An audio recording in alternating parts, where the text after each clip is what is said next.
Mayor, I think we're still waiting on Bob and Tommy. Is that correct? Well, I saw Tommy.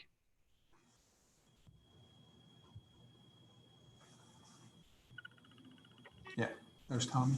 You got Tommy. Still waiting on Bob.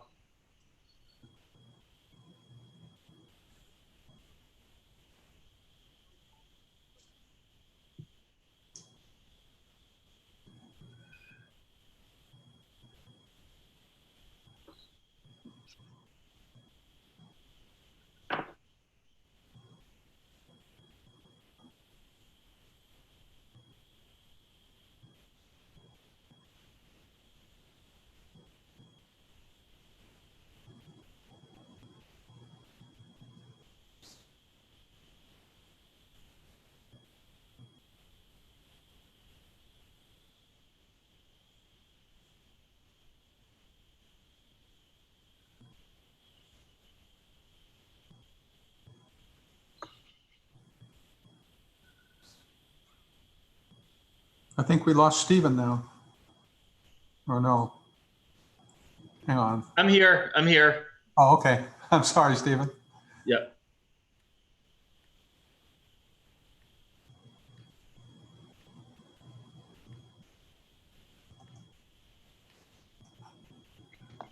Bob's stuck at work, so he said go ahead and get started. Okay. Okay. Well, good. Well, thank you, Jim. I'll just wanted to welcome everybody this afternoon. I wanted to thank the council for taking time away from their normal call of duty at 3 o'clock on a Monday and 3 o'clock on a Wednesday for making this important part of our responsibility possible. Jim, I want to say to you and the staff, thank you for all the hard work that y'all have performed. I have, as I stated in a prior council meeting, I have seen a lot of effort that y'all have been going through to do this and all the many meetings, and you get this notebook and you can see the tremendous amount of detail and effort that went to developing a budget for us to consider. And when you consider the difficult times that we're living in right now, I just want to applaud y'all's effort going into this. I know we have decisions to make and discussion and potentially debate to go through, but your effort is obvious. And I just want you to you and your staff to say thank you to all of you. And with that, I'll turn it over to you and we'll get started. Thank you, Mayor. Appreciate that. So up until a few hours ago, there had been a nationwide Zoom outage. So hopefully that won't happen again in the middle of our meeting. But I understand it is back. Zoom is back, supposedly working. And as we can see, at least it's stable for now. Greg Nelson is going to put up our slideshow. Greg, do you want to go ahead and do that so I can get started? So council, can everyone see the screen? Can you see the, can anyone not see the screen?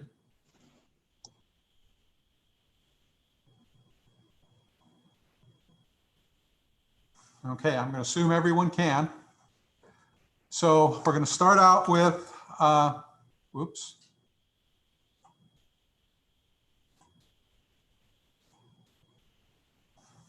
Our agenda for today. I'm going to give you a short overview of what we're going to talk about.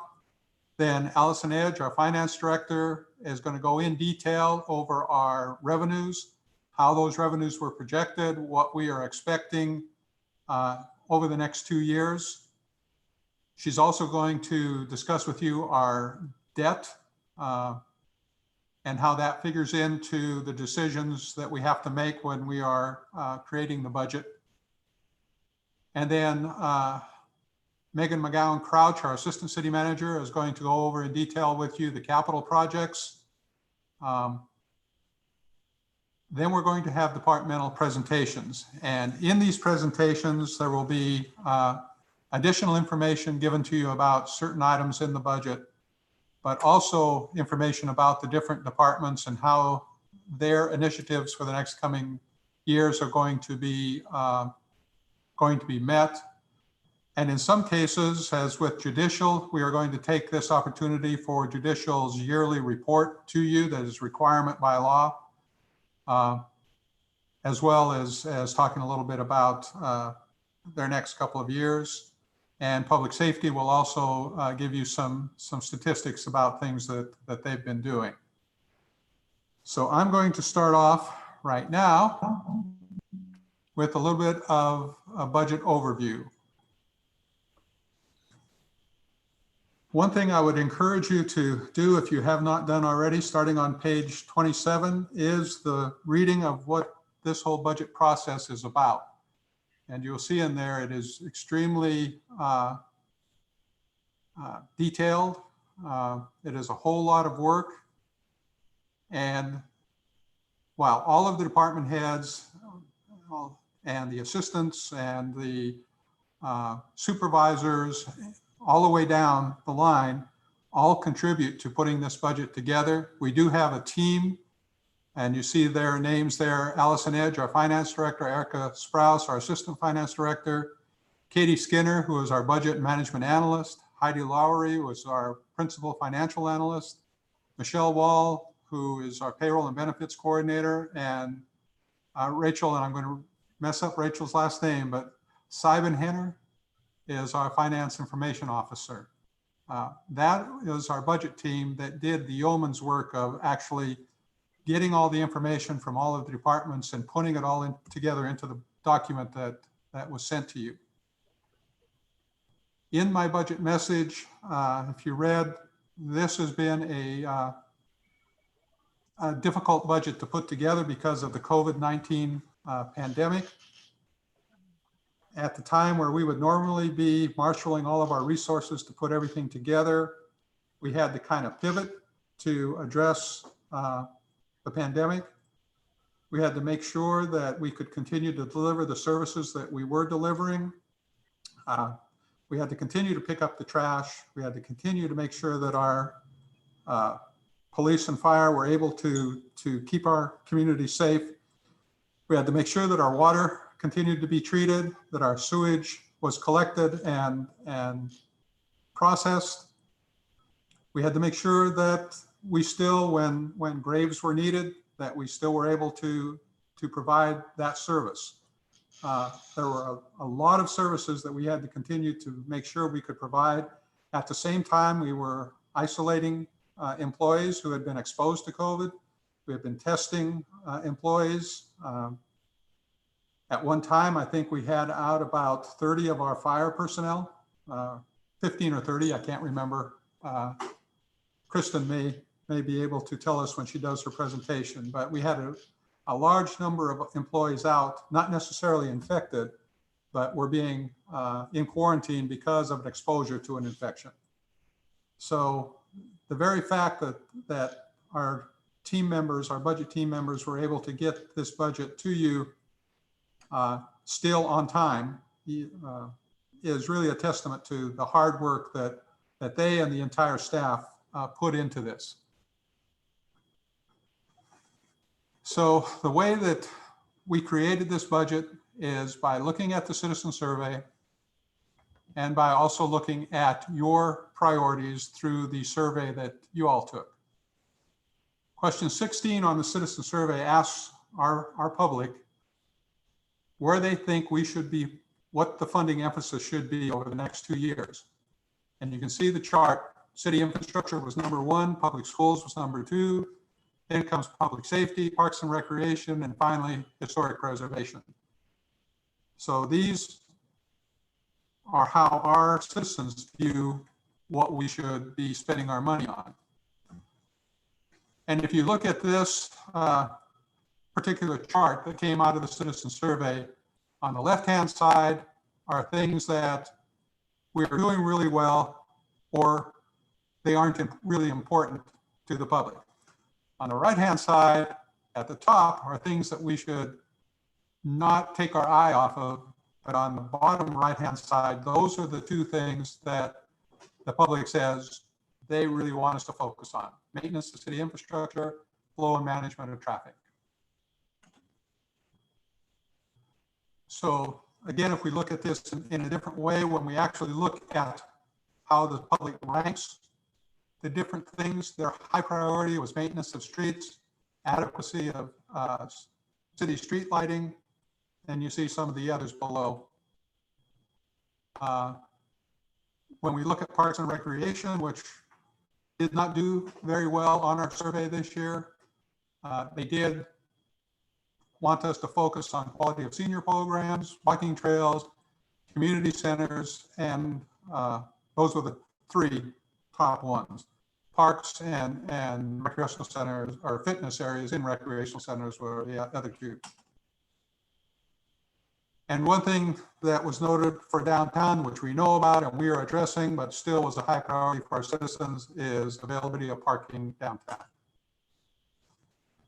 So now when we look at your rankings, what I did is took all of your rankings. You ranked 1, 2, 3, 4, 5, 6, whatever. You ranked them, all of the ones up to number 15. And then I put those in a chart, and you can see that school funding came out on top. The Boykin campus, which includes the Public Works and Environmental Services relocation, was second. We have commercial development, industrial development, and then the citywide traffic study implementation. And as you can see, we go down from there. The very last thing that all of the council members agreed upon was funding for outside agencies. If you look at this in a different way, by how many of each of you rated each of these ideas, number 1, 2, number 3, number 4, and 5, up to number 15, you can again see the same ranking falls in place. There's only one small discrepancy here. This would be a difference between new community centers and gymnasium, open space and green space, but it falls within this area. So it'd be one of these three. It might be up one or down one, but at least it's in this area. And again, funding for outside agencies is the very last. We did have a few of you who had additional things that you wanted to emphasize. Councilperson Dawson, Whitten, and Smith wanted to emphasize support for public safety. Councilperson Griswold wanted to emphasize support for the Highway 14 Richland Road connector. I think we have taken all of these, both the citizens' concerns and the council's priorities, and created this budget. So kind of to give you an overview of where we are and where we're coming from, according to the census, we're currently at about 66,259 people. That's a 24% increase from 2010. So as you can see, we've been a fast-growing community for the last 10 years. And there are growing pains that come with that. Just in the 2018-2019 budget period, we annexed 466 acres into the city limits. 2,494 more lots. We can't just say houses, but lots were created. 1,159 single-family homes were permitted, and 64 commercial units were permitted. Now, all of this growth requires service. And when we put this budget together, we have to be cognizant that we are growing, that we have additional service responsibilities, and there are some requirements that go along with that. The other thing that we've seen is that since 2015, we've added almost 3,000 new student beds to the community. And we have an additional little over 2,000 student beds currently under construction. In that same time frame, we've added 979 market rate apartments, or either added or are under construction. And you know, this goes without saying that a lot of that growth is on North Donahue and Farmville Road. So the first thing that we did in preparation for this budget is all contractual services and commodities are level funded.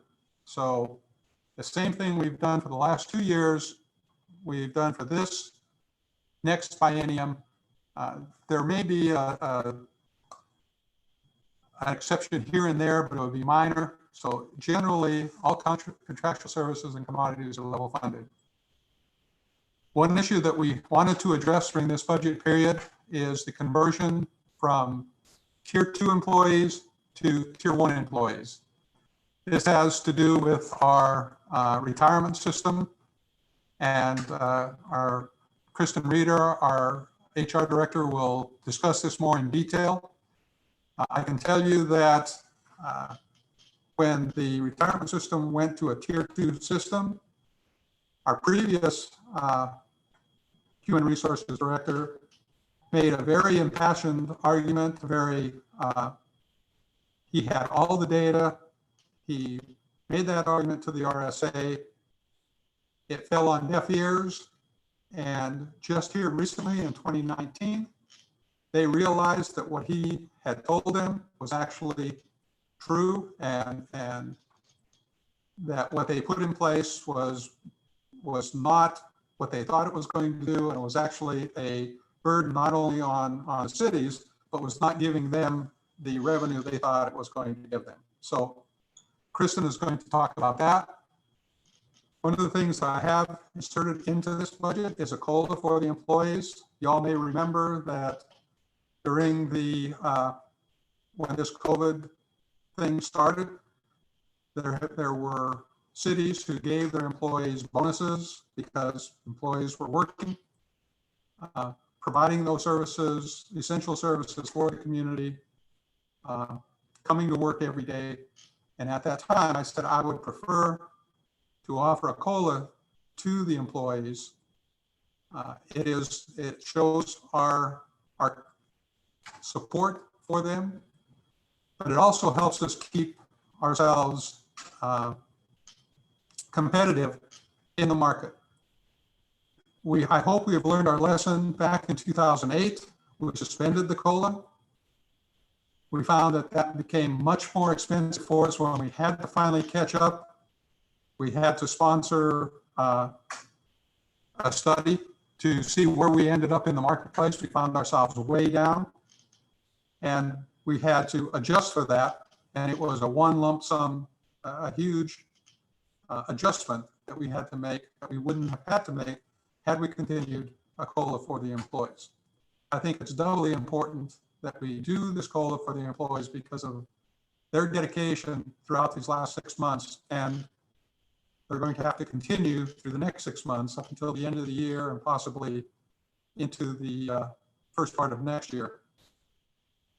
Continuing to come to work, continuing to do the great work that they do. And I'm very, very proud of what they have been accomplishing during this very difficult time.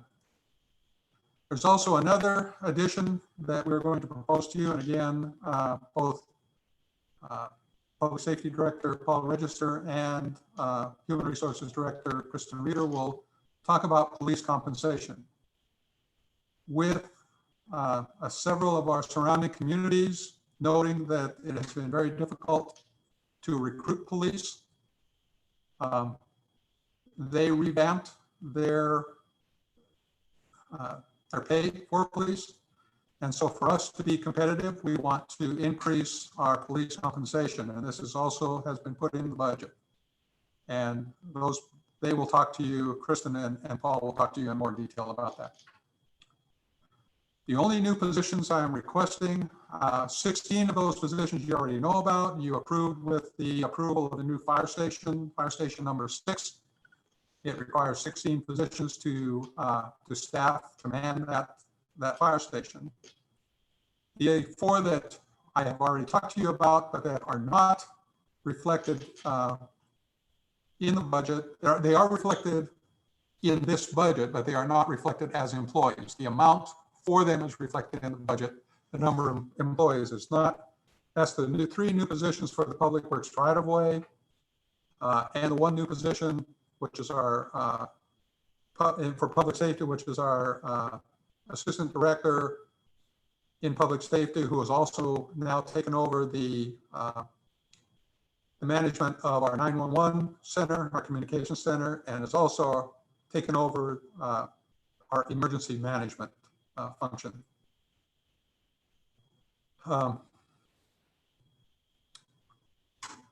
Then we have capital investments. And again, like I told you, that Megan will go over this in detail. But we also look at the Northwest Auburn Plan, the Parks, Recreation, and Culture Master Plan, our Downtown Master Plan, and Renew Opelika Road to continue to work those plans within what the citizens have said they want us to do and what you told us through the survey that you want us to do. So as I said, the budget that you saw in front of you includes everything that I have just talked about and everything that you will hear all the others talk about. But there are a couple of things I want to draw your attention to. There are some important things that we have to maintain in our budget. And we don't want to go below those numbers in our budget. One of those is the ending fund balance. So if you will look near the bottom of your screen here, where it says net ending fund balance, I don't know if you can see my arrow pointing, but that shows net ending fund balance.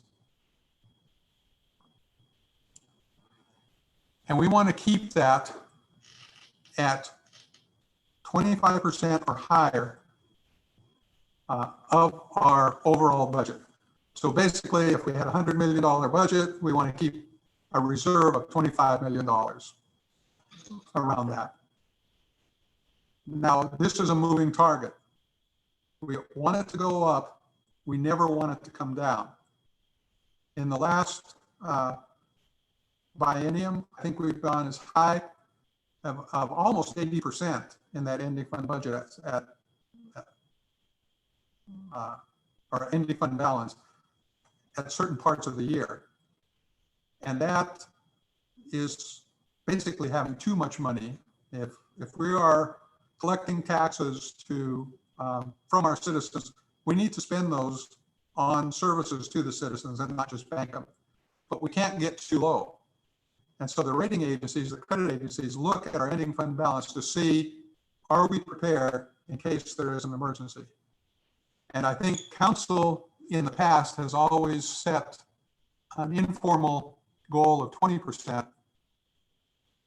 We believe 25% is better, and that's our goal, and that is what the rating agencies look to and what they have given their rating to us based on. So you can see in our budget, we are at 25.89% ending fund balance in 21 and 26.24 in 22. Like I said, those will fluctuate. They will go up. The ending fund balance in 21 will definitely go up when we expect it to go up because our department heads do a great job of minimizing expenditures. And so any money left over at the end of the year that they have not spent will carry over into the next year, and that will be money that we can spend on projects, on other things.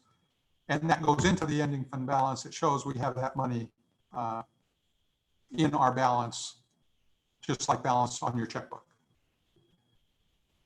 Then the other thing that we have to look at, and that, again, there is no law here, there's no rule, but it has long been, for the 25 years I've been with the city, it's been our policy to keep our personnel services costs below 50% of budget.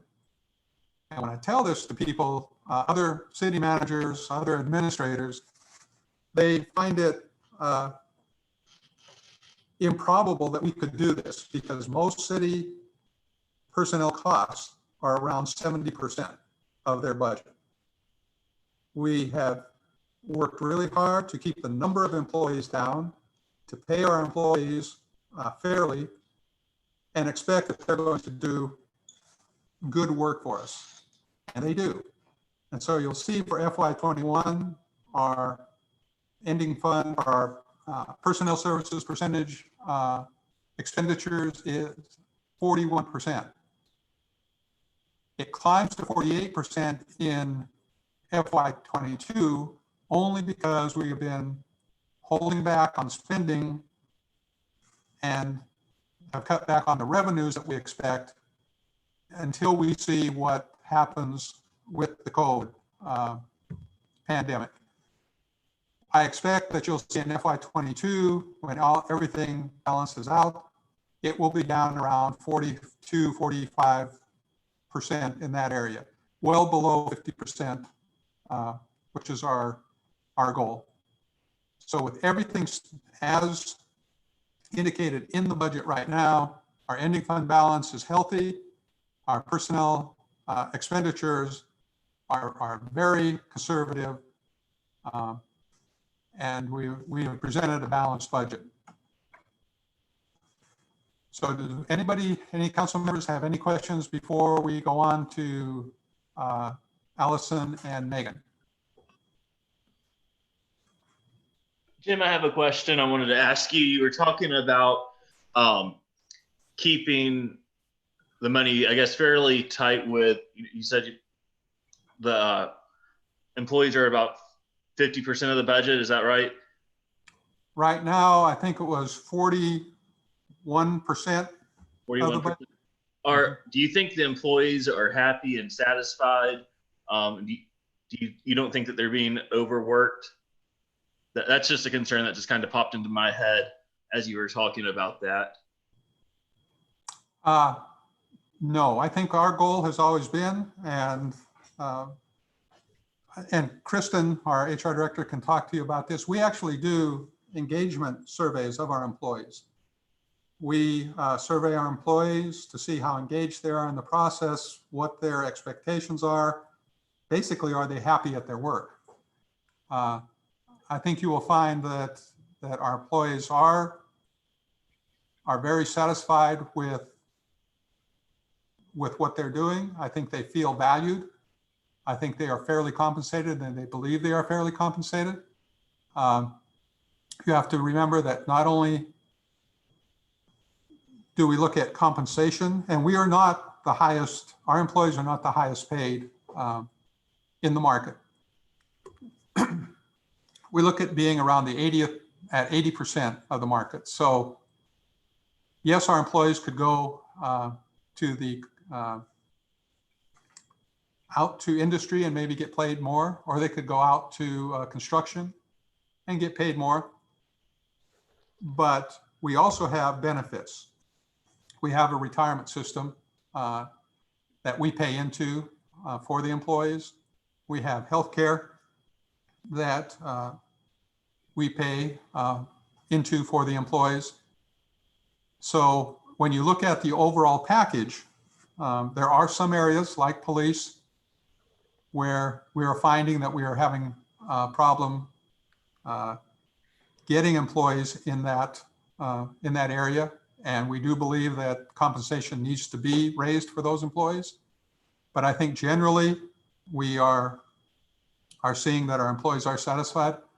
I think giving the employees a COLA actually shows them how much we support them and that we are grateful for the effort that they put in. And they do put a lot of effort in. In the area of right-of-way maintenance, that is where we have seen some concern from our employees of not having enough employees there. As you saw the statistics I gave you for how much we've grown. Well, when you talk about that many acres annexed in and that many houses being built, well, there's that much more right-of-way that we have to maintain. And so there comes a time when we do have to start looking at additional employees. And I think now is that time in that area. Thank you. But I think, Stephen, overall, I think our employees are happy. Okay, that's basically where I wanted to get to. I just want to make sure that they're not being, feeling like they're being pulled every which way just to save a buck. So, thanks for the answer. Any other questions? Hey, Jim. Yes, Brett.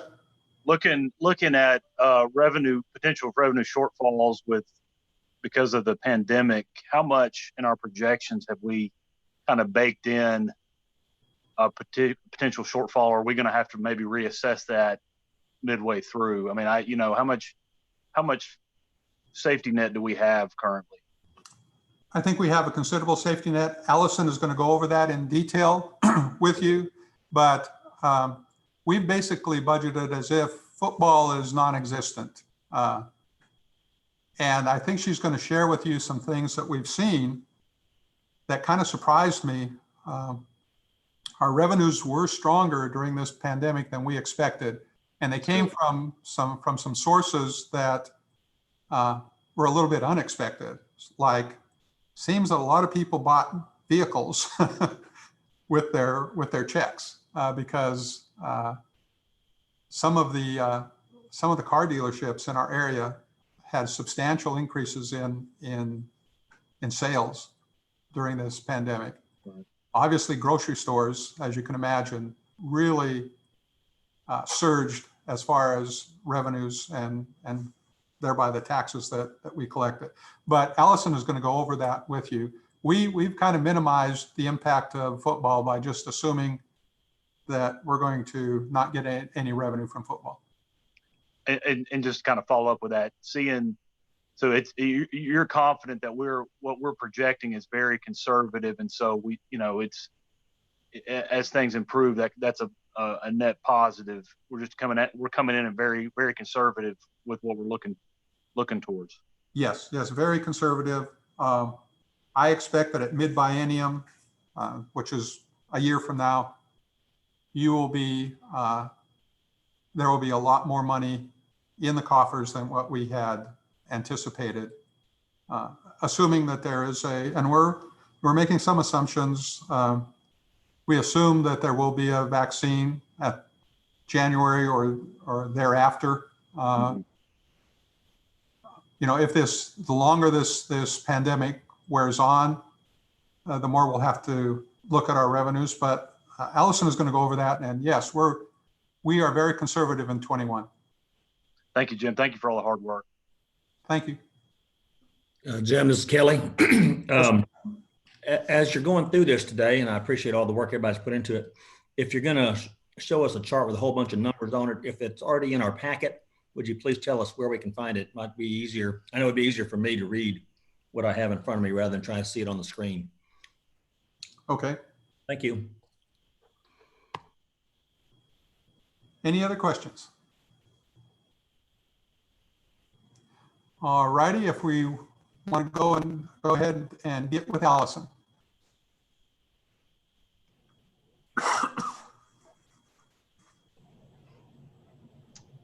Okay, I think I believe I have control of the screen now. It's good. So as Jim mentioned, I'm going to primarily concentrate on revenue and debt. I do have one slide in here that's a general fund summary, but Jim has just covered most of that with how we ended 19 quite a bit above our 25% goal. We were over 55% ending fund balance for 2019.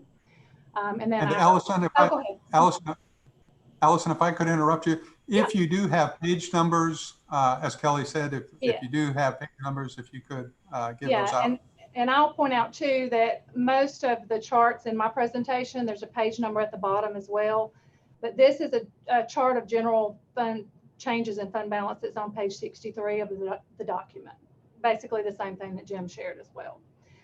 So because he talked about that, I will skip over to revenue. I know there are a lot of questions about revenue and how we have projected and what we've done. So this revenue projections have been challenging. I will not even pretend that is not the case. I often thought that I needed to pull out my 8-ball and just shake it and ask some questions. That was how I felt in the beginning of this.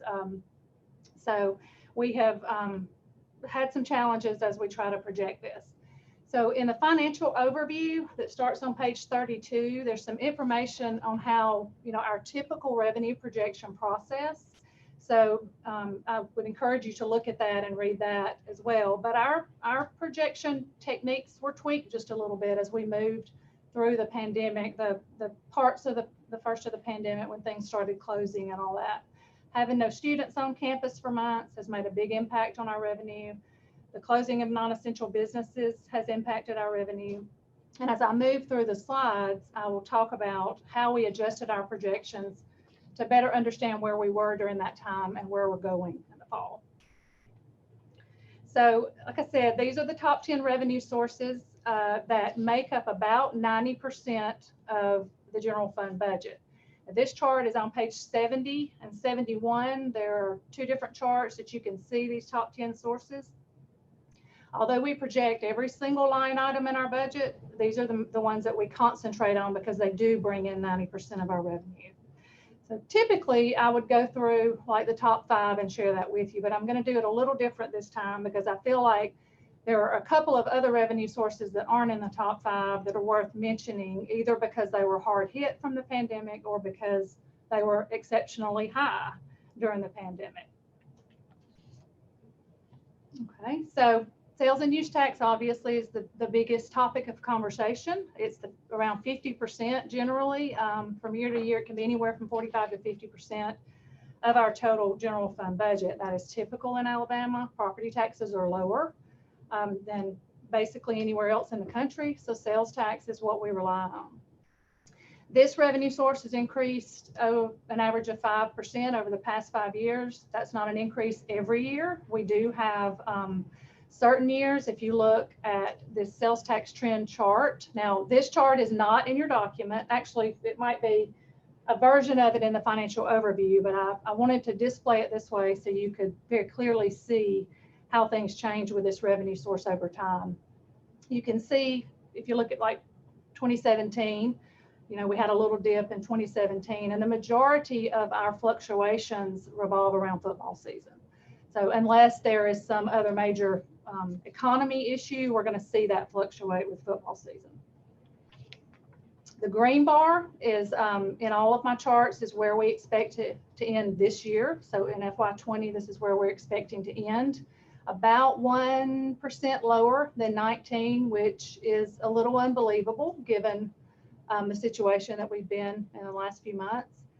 And then for 21 and 22, 21 is projected to be nearly 5% lower than 20, but we do expect that should nothing else change, and we'll talk about that too, but expect that to kind of start trending back up, not all the way back up to a 19 level, as 19 was a very big year, but in a 17, 18, 19 average time period.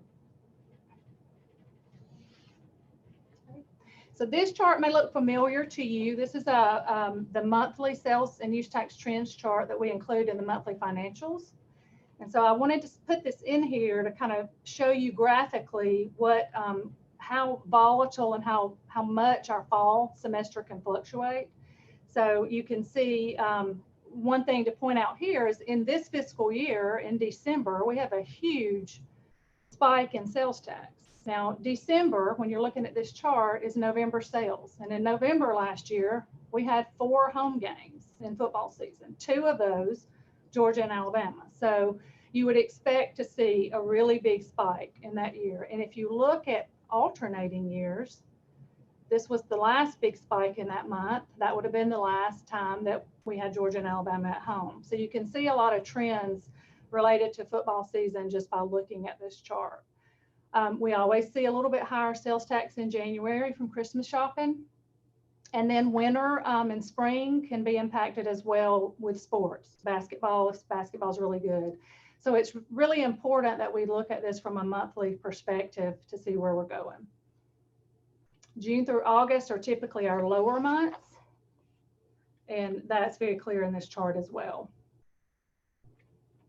So this is the same slide, but I have pointed out a couple of things related to the pandemic. So, and circled a couple of things. So on this chart, although most of the businesses with the pandemic didn't close until the end of March, we did see a dip in March sales because the students were gone. They didn't come back from spring break. Things started slowing down in that time period. So what you see circled in orange are March sales that we collected and reported in April. And so our March this year, although not the lowest in the past few years, it is a lot lower than last year. So we see that dip here.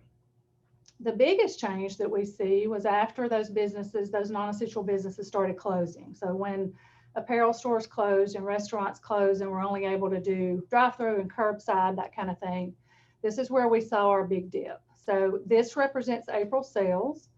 The lowest we have seen for that particular collection month in quite some time. To fall below 3 million for that month is pretty significant.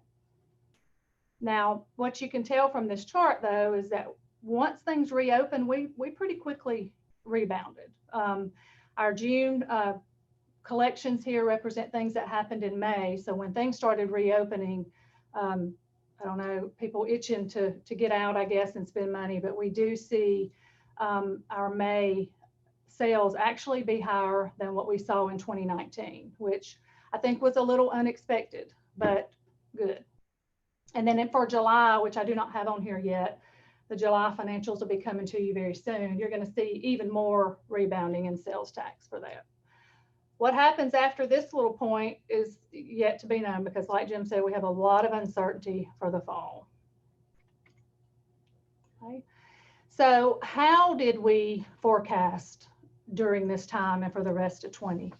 I thought it would be good to share with you a little bit of what we did. When it first started, you know, we were all a little unclear about how it was going to affect us. It was very scary, I think, to think about what was going to happen.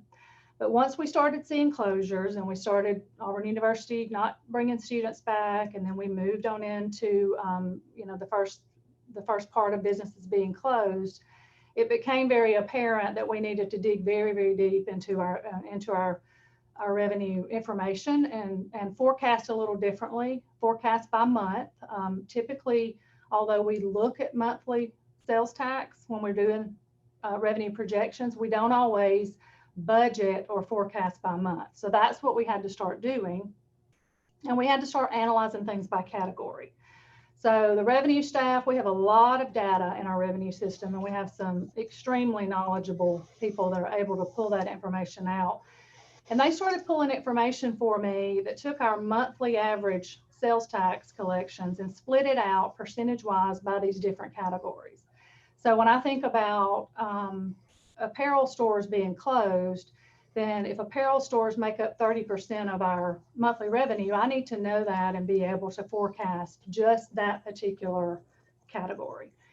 And eating and drinking establishments too, believe it or not, are 20 to 25% of our monthly revenue, which is pretty big. And so when those closed, for their dining rooms closed, I needed to be able to forecast that portion of sales tax down, while at the same time I was forecasting grocery stores to go up, because we know that, you know, toilet paper flew off the shelves and lots of different things happened in grocery stores and Sam's and things like that. So we forecasted decreases based on business closures, and then we forecasted increases based on essential business types in these different categories.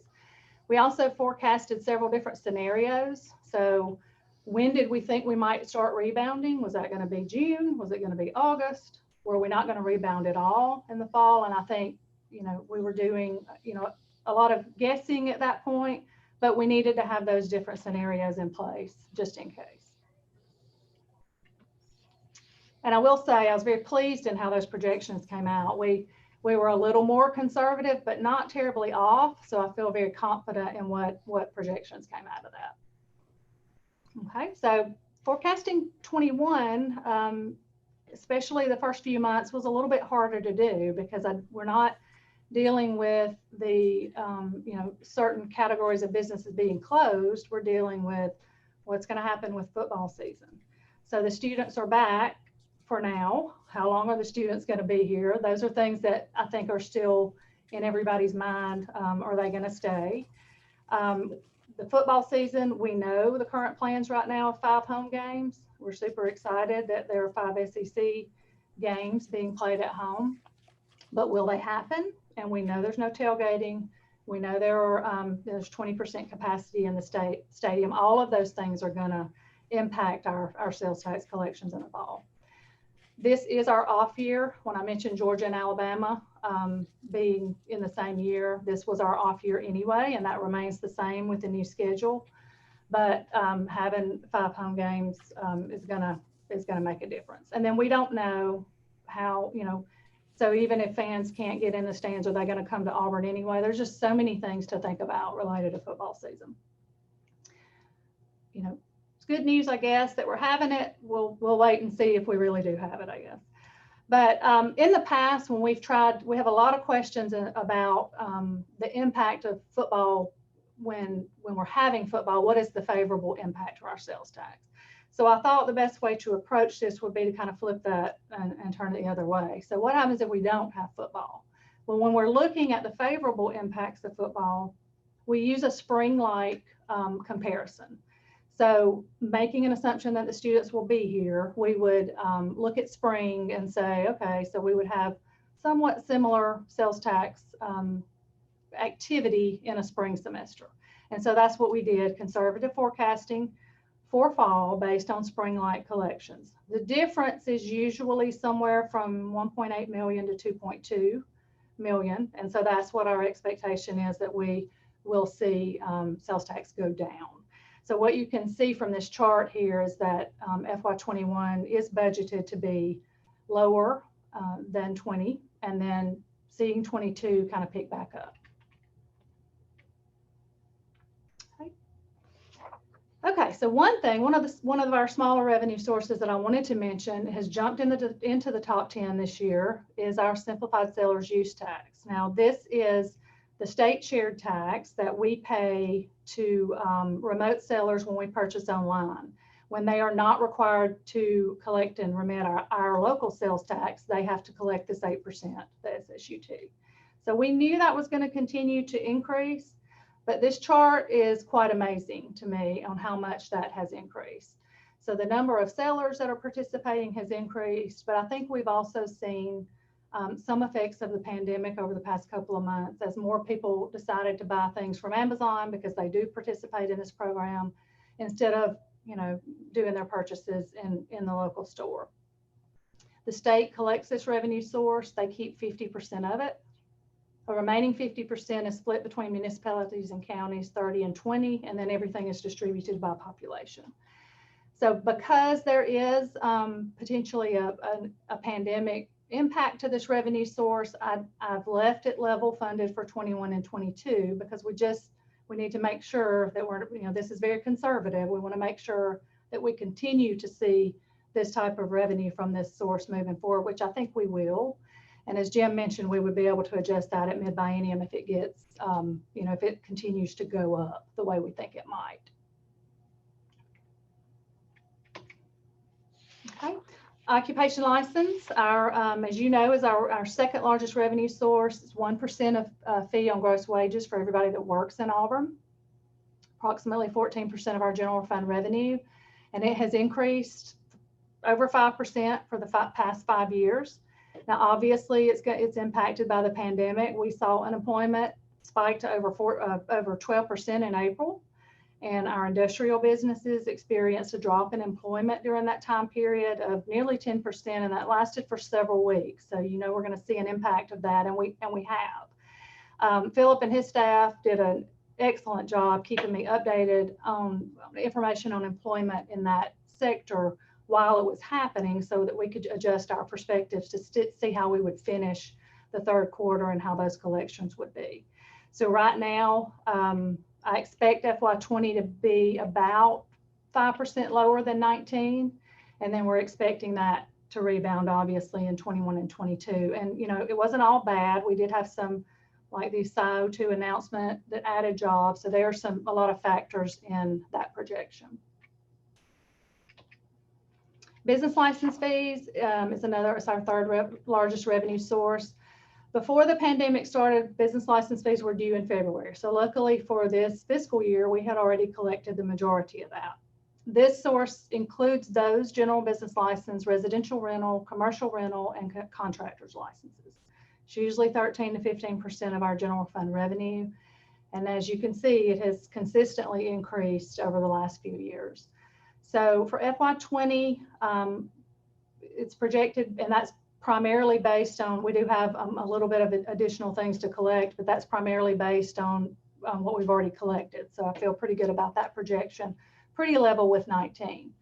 Now 21, I do expect to see a little decline there because our general business licenses are charged based on gross receipts. So when we see businesses in this past year that did not, that weren't open, won't have as high gross receipts when they renew their business license in 21.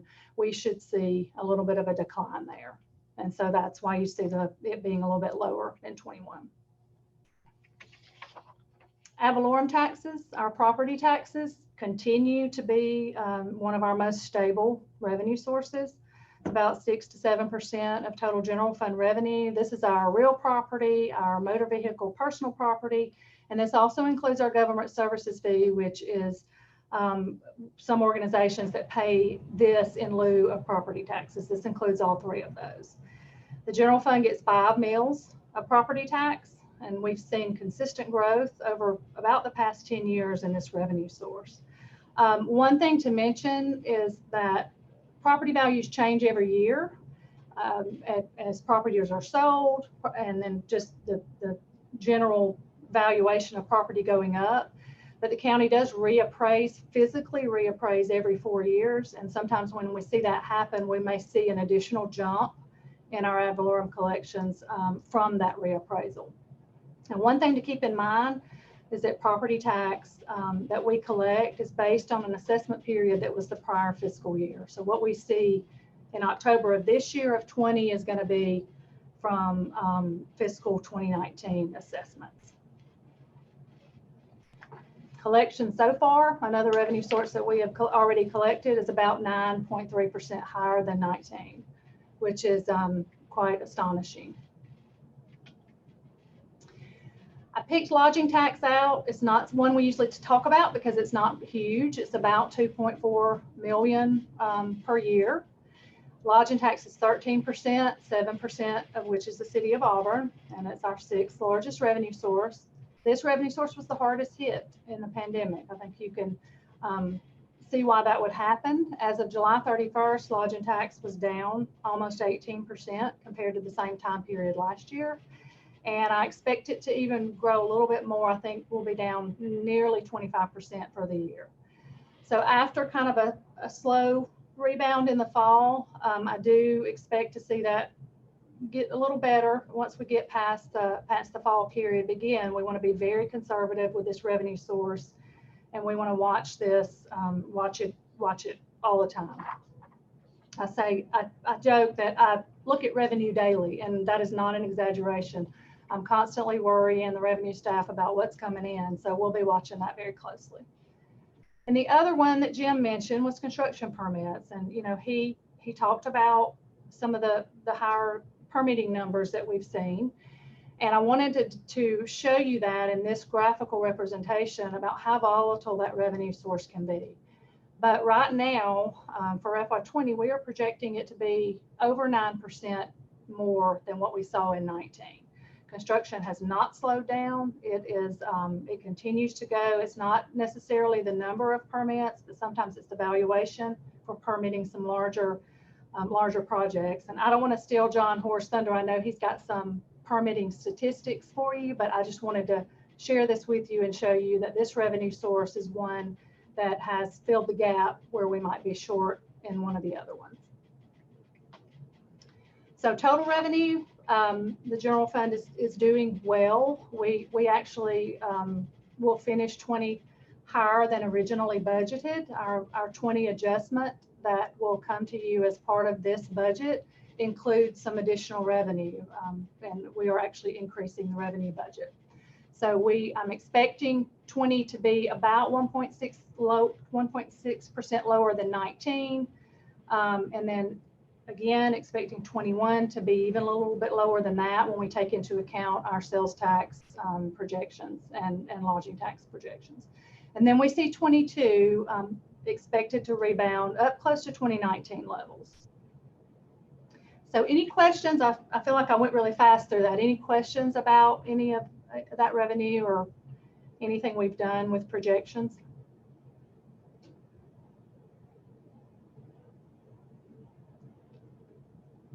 Okay. All right. Well, let me real quickly. One of the other largest components of our budget is debt. When we have debt in the general fund, so I wanted to give you an overview of the debt service that we have in the budget for 21 and 22, and then a little bit of projected out to 24. So the chart that you see here, it includes debt that we currently have, and then it also includes 3 projected borrowings that will come in 22 and later. So the dark blue that you see is our current debt, which does include the parking deck. So that's already there. And you can see that our current debt starts in 22, starts dropping off quite a bit, and then more significantly as we get to 25. So that opens up capacity for us to have additional debt. So the debt service that is in the budget includes 2 borrowings, one at the beginning of 22 and one at the end of 22. The 22A includes several of the projects from the Parks and Recreation and Cultural Master Plan. So Town Creek, Soccer Complex, and Jan Dempsey. The 22B includes borrowing for the ES and Public Works relocation project and the Richland Road Connector. And then 2024 includes the Boykin campus improvements. Now, I want you to keep in mind that the timing of when we issue debt is not exactly necessarily when the project starts. These things start ahead of time. It doesn't always coincide with when we borrow. We want to wait and borrow when we have all of the information that we need. We know how much to borrow. We've already bid the project. We're able to use reimbursement resolutions that you approve to allow us to do that spending ahead of time to get our borrowing just right. So while you may think it's kind of late, I guess, to borrow for Boykin in 2024, it actually lines up quite nicely with the plans in the CIP for the borrowing.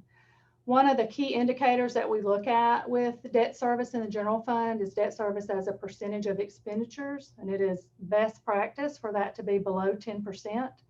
These are well below 10% of total expenditures.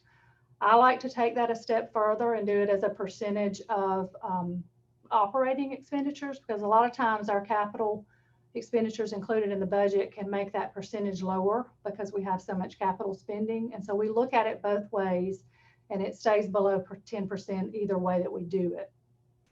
2024 would be the big year when we issue debt for Boykin, but then you'll see as things drop off, we get back to a level debt service over the years that's very comparable to what we're seeing right now.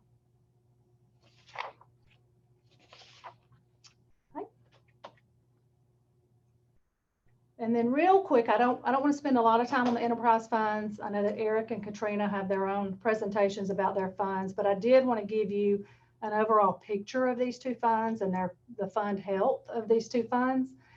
And these are in the financial overview. And then I will get you the page number because this is a little bit hard to read. So this projection that you see at the bottom is on page 198 of the document. So the sewer fund is our 2nd largest fund. It is the enterprise fund that accounts for the city's wastewater function. And it is designed as an enterprise fund because it operates like a business. It's expected that the sewer user charges are going to cover everything in that fund, all the expenses, any debt related activities, and any capital expenditures for that. You can see that this fund is very healthy. It has run a very good revenue and expense trend. The last rate increase was in 2012, and we don't expect to reevaluate that again until probably the next biennium as we move closer to some larger capital improvements in the 2025-2026 timeframe. And I think Eric will mention a little bit more about that. But I did just want to just show you kind of an overall picture and the health of this fund. Same type slide for the Solid Waste Management Fund. And again, this projection you can find on page 212 in the document that shows this. This fund, the solid waste and that type of activity used to be in the general fund back in the day. So in 2009, we decided that it was similar to sewer. We needed to move this to an enterprise fund. We needed to get it to the point where it was self-supporting and that the general fund was not subsidizing it. So we have worked towards that through the years. The general fund has subsidized it in the past. You probably remember that the general fund helped this fund with 2 recycling trucks to get single stream off the ground. and all that. So the expectation is that we would review rates again, probably before the next biennium, but we're not subsidizing at all, not even for their capital that is coming up. And the fund remains healthy out until you get out to here to 2026. So we would want to prepare for that. We don't want to get behind and rates not cover the fund where it can't be self-supporting. So we want to make sure we stay on top of that and make sure that we're keeping up with rates the way they should be. And that is it. Very quick financial overview. Any questions?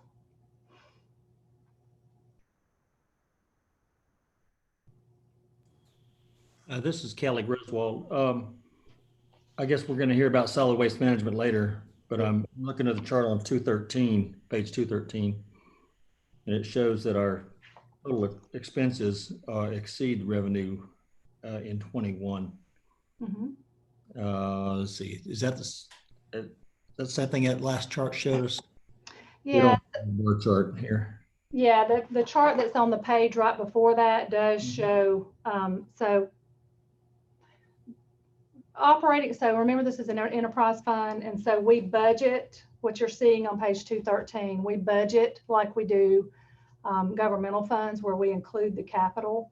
But when you're looking at an operating projection that's on 212, you're going to see a different result at the end, because the capital in an enterprise fund, you capitalize equipment and depreciate it. So it looks a little different when you're looking at actuals and projections as opposed to budget, because we do budget the capital so that it management's able to track that. So when you compare the two pages, they're not exactly alike because of that accounting, and that's footnoted at the bottom of page 213. Okay, thank you. And I have no idea if that answered your question. I hope it did. I guess my bottom line, are we covered on 21? Are we in a deficit? Oh, absolutely. Yes. Yes, with their capital. And a lot of times we look at these funds from a cash perspective, which is probably the best thing to do to make sure they can afford their own capital, and no general fund subsidy for that. Okay, thank you. Any other questions for Allison? Okay, if not, let's go to Megan. Okay, here we go. Put your seatbelts on as you did at mid-biennium. We've got about 40 slides to go through. I want to make sure that I take adequate time to explain to you everything that's going on. I want to be sure when we're talking about capital projects. Megan? Yes. Megan, I just remembered we're in at about an hour now. Would you all like to take a break, bathroom break or whatever before we continue, council? Yes. Okay, let's take like 5 minutes. So at 4:08, let's be back here at 4:08, and we'll start at 4:08 because Megan's presentation will take a little while.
Okay, let's go ahead and get started again. After that little break, Megan, go ahead. Okay, so here we go. I'll start a little bit at the beginning. We have a lot of projects to go over, capital projects in general, and both capital outlay and a capital improvement plan. As you can see here on the page, it's pages 243 to 255 in your document. I'm going to skip more toward the back in the beginning to the actual CIP itself on the capital improvement plan, and that starts on page 255. I'm going to follow that in order. I'm not going to go over absolutely every project in the CIP. There's a lot of them, but projects that are either you've had questions about in the past or I felt needed to be highlighted for some reason are being highlighted, and I'm following them in order. You'll also notice, and I'm just holding up a CIP sheet. You got in your packet something bigger. A lot of us with challenged eyes are having a hard time reading the CIP. This was blown up a little bit for you. And there's also a color coding in the CIP, and all the colors mean different funding sources. Allison went over different debt funds or enterprise funds. We have grant funds coming and going. So if you see in your budget as you're following me, and there's a color in the little box next to where it's being funded, that has everything to do with what fund it's coming from. If it's white or clear, it is the general fund. And so generally speaking, you'll see that capital always looks a little heavy in the first fiscal year in a biennial budget process, and looks a little less intense or a little lighter in the second fiscal year. And as hard as our staff tries to get projects designed, bid, and built, there's always projects that bleed multiple fiscal years, and we'll run through some of those. I also think it's important that you know when I'm speaking to the budgeted amount, it is the budgeted amount in this current budget process, in this biennium, not the budgeted amount over the life of the project. For example, the parking deck, we just did a $16 million borrowing. I'm only talking about a little over 13 million right now, because that's money that's going to be spent in this biennial budget process, not having anything to do with funds that we've already expended on the project. So if you get questions about that at the end, I'm happy to answer those. And I don't want to confuse you with some differences when you thought a project cost more or less. The other thing is you'll see in your capital improvement plan, as I'm going through, I'm not really talking about fiscal years 23, 24, 25, and 26. That's our best guesstimate at this stage of where we think projects will land. And yes, there is rhyme and reason that had gone into that, but not being able to fully forecast our revenue moving forward, we put forward a very fiscal CIP for the latter 4 years of the process. And I expect that to change tremendously even by next summer when we're in mid-biennium. So that being said, I'll start moving through slides. And again, I already went too fast through one. Some of these you're very familiar with. This is the Martin Luther King Drive Highway 14 multi-use path. I talked to you about it at mid-biennium. I would love to say that it's under construction, but as you know, while we appreciate grant funding from ALDOT, we always get a little challenged by timing of that. So the project is fully designed. We're getting a $400,000 ALDOT grant. We really hope to build it in fiscal 21. We're just waiting on ALDOT approvals, and then we can go out to bid. And this is, again, on the north side of Highway 14 from just where Richland Road, right before you cross under Sugar Jordan Parkway, and it goes all the way to Webster Road. This project will be constructed regardless of, potential development on the Webster property, and then the future Webster Connector Road is here, and we'll talk about that later on in my presentation. As Jim indicated, there's a number of priorities the council has. Sidewalks is one of them. We have a lot of sidewalk requests. This is one that we're proposing based on analyzing making future connections. What you see in blue on this map, we would do this in fiscal 22 in Camden Ridge. Blue are sidewalks that already exist, and those would have been built as required by our development regulations at the time. What you see in orange is what we're proposing on both Piedmont and Crescent to complete existing sidewalks, complete connections between the different blue sections so that we can get a more complete sidewalk in that neighborhood. That's a $180,000 project, but it's something we want to do to connect it. It would have been nice if the developer had built it, but it wasn't required at the time in which this project was developed in these early phases. So that's why it's not developed. It's just a standard 5-foot sidewalk.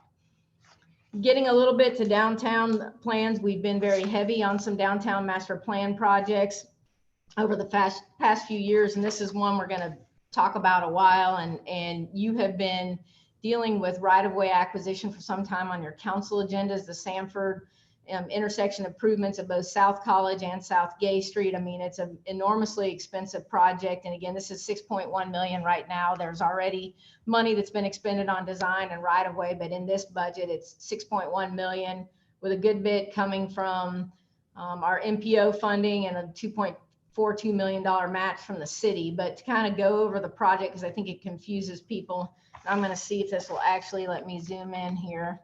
Yes, it will. Give me a second. I want to make sure you can see this a little bit better. Hopefully that helps.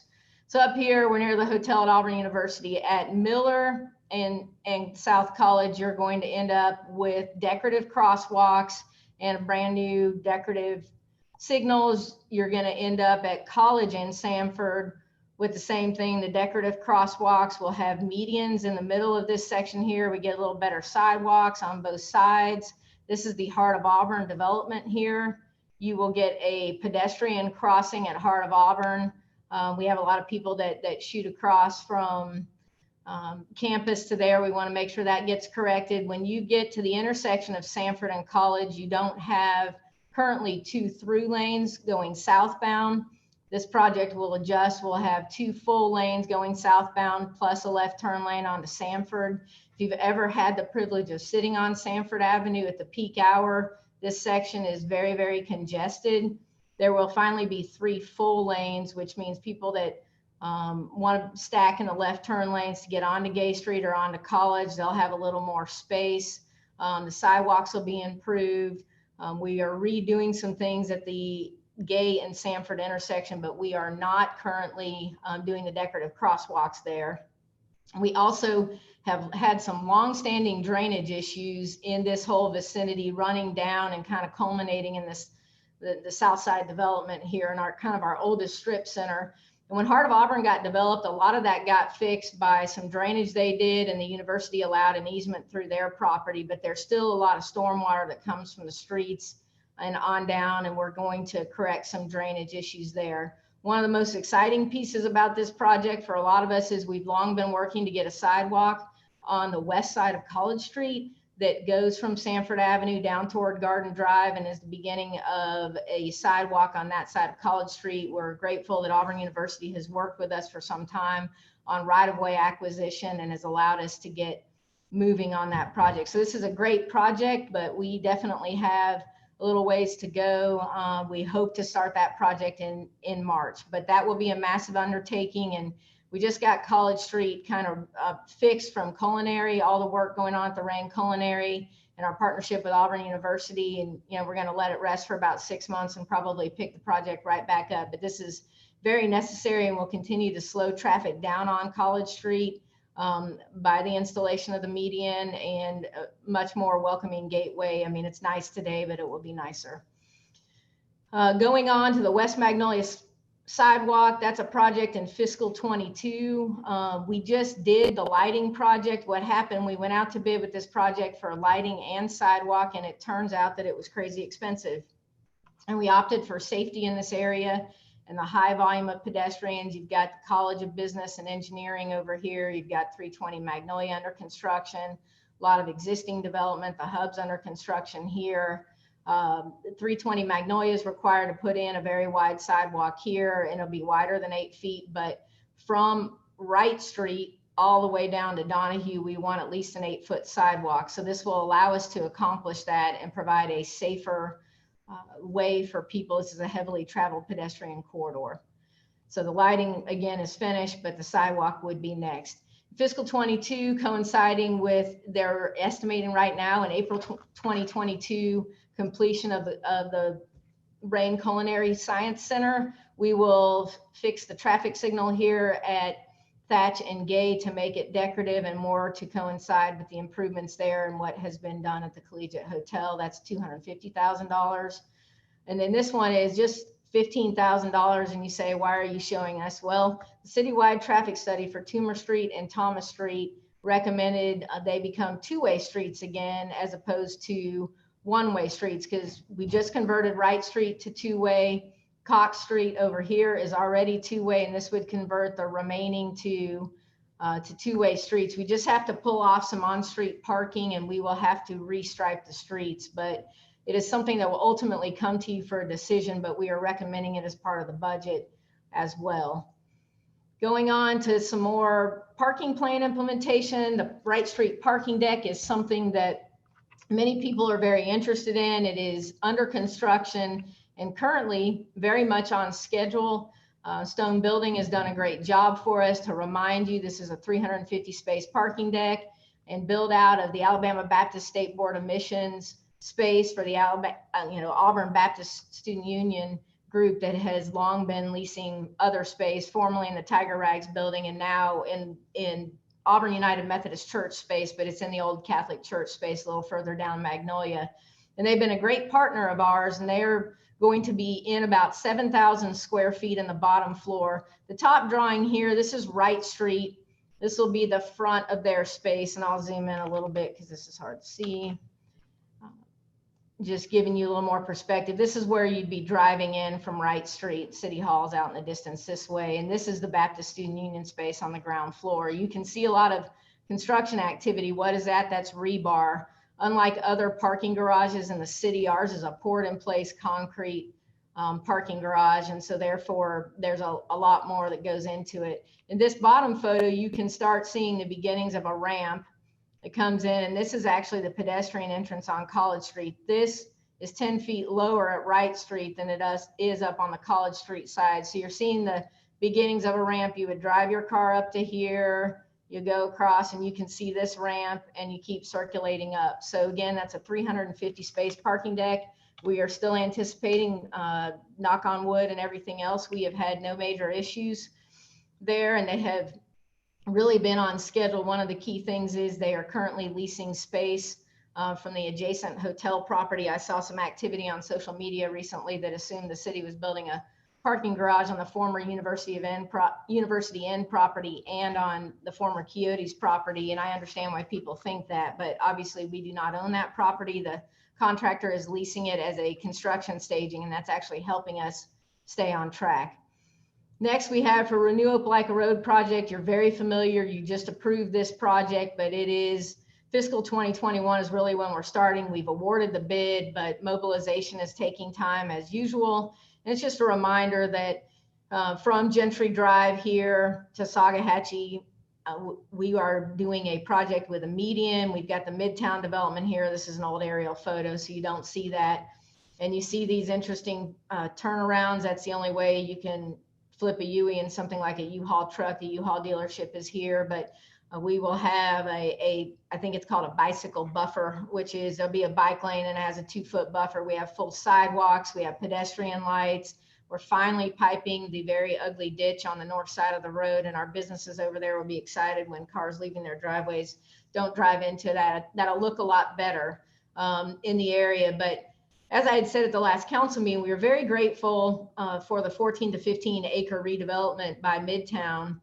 But on the other hand, the city made a concerted effort in 2011 when it decided to do the Renew Opelika Road plan and create the commercial development incentive program that we were going to make sure that Opelika Road remained relevant and viable for the long term. We had existing infrastructure. We had inherited a former state highway from AlDOT. And we had a lot of challenges for our businesses out there. And we had the notion that if the city were to invest in infrastructure and make a concerted effort, combined with our businesses investing in their own businesses or in redevelopment, we would be successful. As you can see, not counting this project, leading up to this project, the city's invested $7.6 million in improvements, and the private sector has invested over $64 million in improvements. And our sales tax revenue, you can see, and a lot of businesses were still open, and big boxes that have since closed in 2011, and in 2019 we're up to 8.8 million. So we've jumped 2 million in annual sales tax revenue and other related revenues out of that area. So I think the investment and the plan are paying off. We have other phases. We skipped phase 3 to go to phase 4. We have phases 3 and 5 future out. They're out in future years in the capital improvement plan.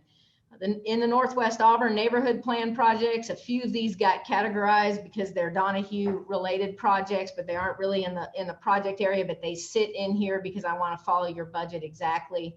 One of the biggest initiatives we have in this budget is the Boykin campus improvements. You know, right now, ultimately, the entirety of this property is 20 acres. But on a little over 9.4 acres of it, you have existing environmental services and public works. They're sitting there as their mainstay. Well, 9 acres and some change across the street for our fleet services. This is $1 million to begin the programming and design, and we're doing that in fiscal 2022 as opposed to fiscal 21 because of the relocation of environmental services and public works.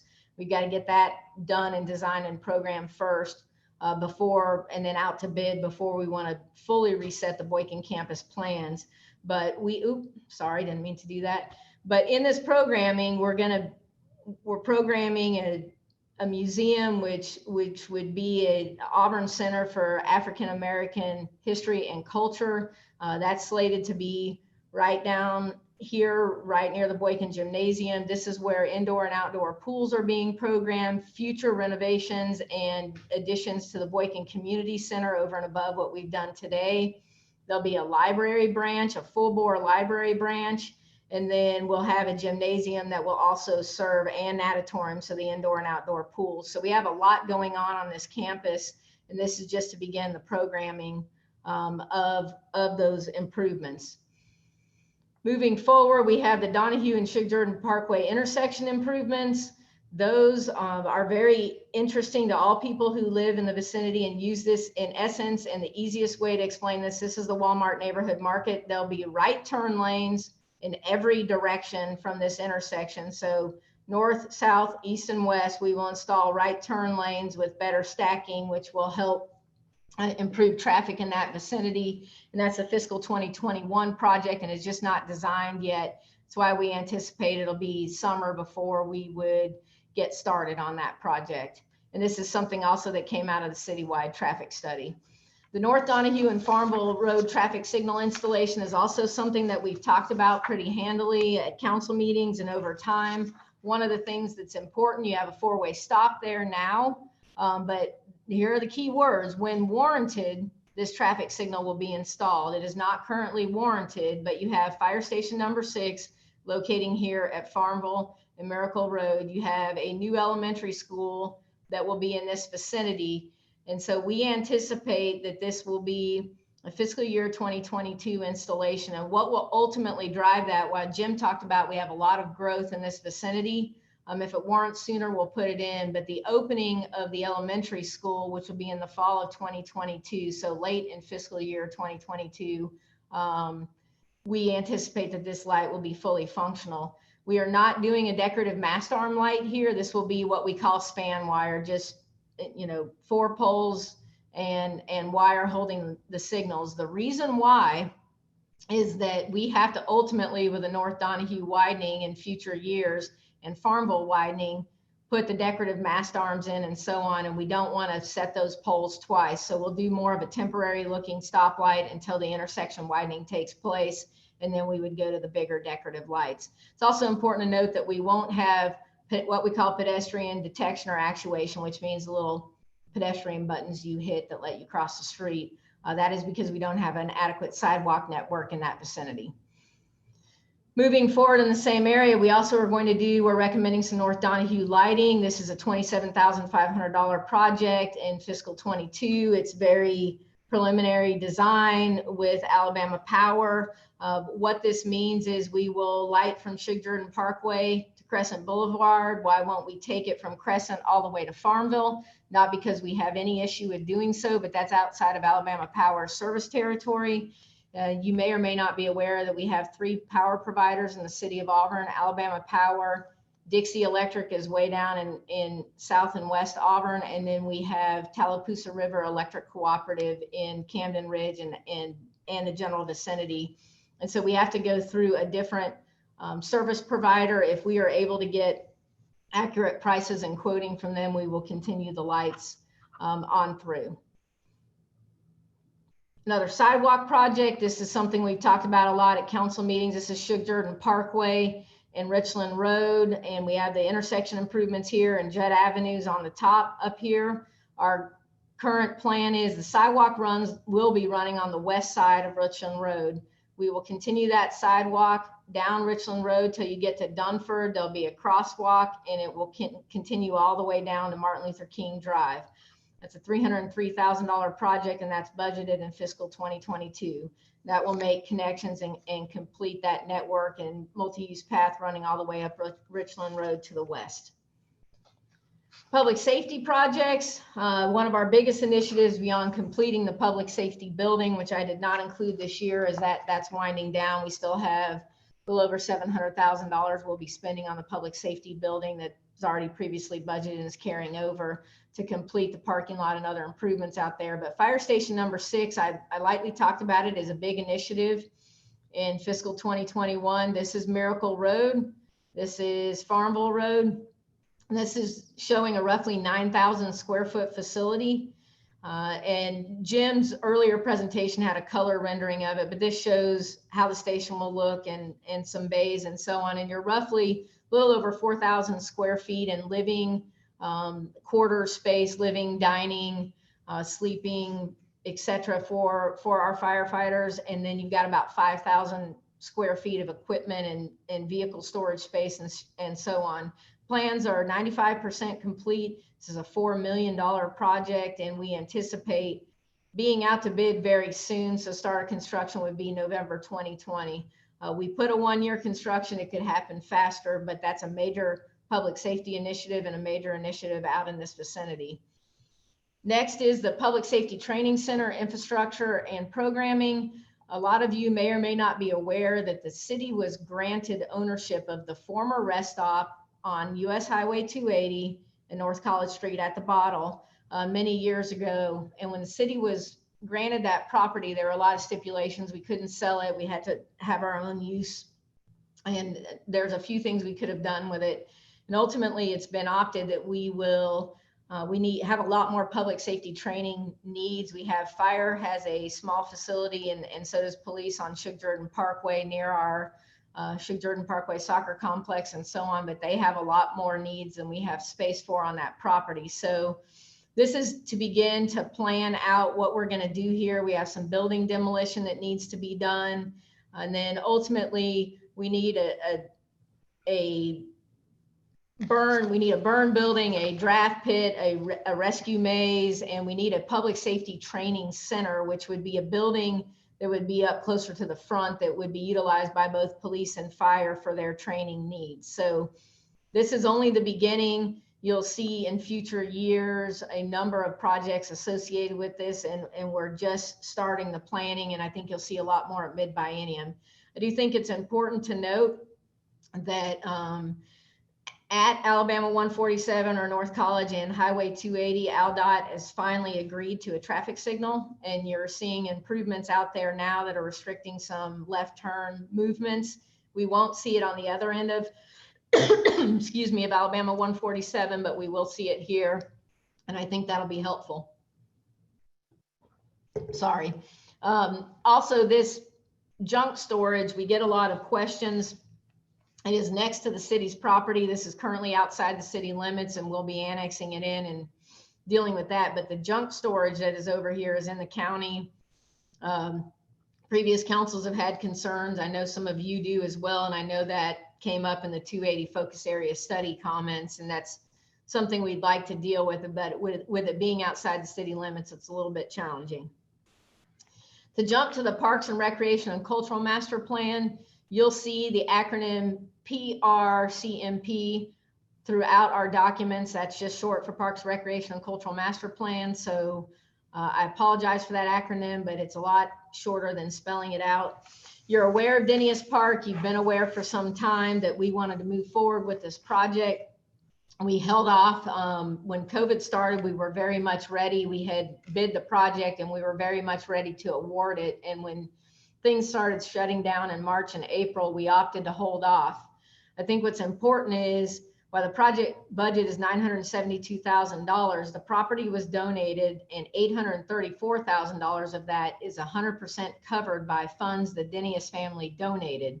So yes, the general fund has to spend some money, and the general fund in the entirety of the project, including outside this budget, will end up spending about $200,000 on this first phase, but that is a very good deal overall. And as you can see, this is Glen Avenue. In Dennius Park, we've revised scope a little bit, but with this phase, we'll be building an entrance drive. There'll be 2 dog parks for small and large dogs. They'll have water fountains for the dogs. There's parking lot, there's restrooms. There will be a playground, but the caveat is we're doing the earth preparation for the playground, but Becky and her team are doing a great job of securing grants for playground equipment and other things, and they're very aggressive in pursuing them, and they're in the process of getting several grants to actually equip the playground. We'll see some walking trails, pretty decent lighting in the areas that need to be lit. And then why we put utilities in here is it's great property, but it doesn't have utilities run for the water fountains and restrooms and things, and we've got to run utilities. So you're actually going to see this on your next city council agenda for next Tuesday, awarding the contracts. And so we expect to start in October. And that's a very exciting passive park project, but we'll have a few activities for everyone. Next, we have the Town Creek Park Inclusive Playground. Allison talked about this going into our Series 2022A borrowing. This is an ADA compliant playground. We're all familiar with Town Creek Park, but I think if you look at this zoom in here, Wrights Mill Road and Camilla, this is the location of the inclusive playground that involves, it's ADA compliant and involves multiple pods with different activities to accommodate physical and mental disabilities. I think what's important is it also has regular playground equipment. You know, if a family goes there and they have a child with special needs, their special needs child as well, or children, as well as many other children can play there. There's a lot of different activities. We'll also have restrooms, and we'll have some parking and a pavilion, and it'll be a very nice project, but it's something that we're sorely missing in this area. We also looked at ways to break this $4 million investment down a little bit further. And we can't just go with a phase. The pods themselves aren't that expensive. It is building pavilion, restrooms, parking lots, things like that drive the budget to the point that we don't see a big savings by breaking this up further. So that's why you're seeing the recommendation to go ahead and proceed as is. But this is definitely opposite where a lot of people are used to the Gay Street side of this park. With general fund, we're recommending in fiscal 21 that we do the first phase of the Sam Harris Park and Westview Greenway project.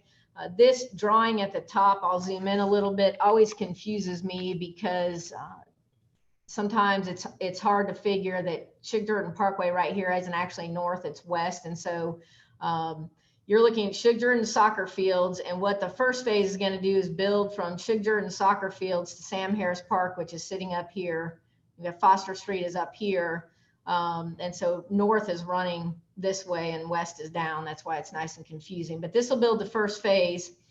And then a latter phase will make a short connection from Shug-Jordan Park to the Humane Society, which will be nice for the Humane Society. And then eventually we'll connect to Westview Cemetery.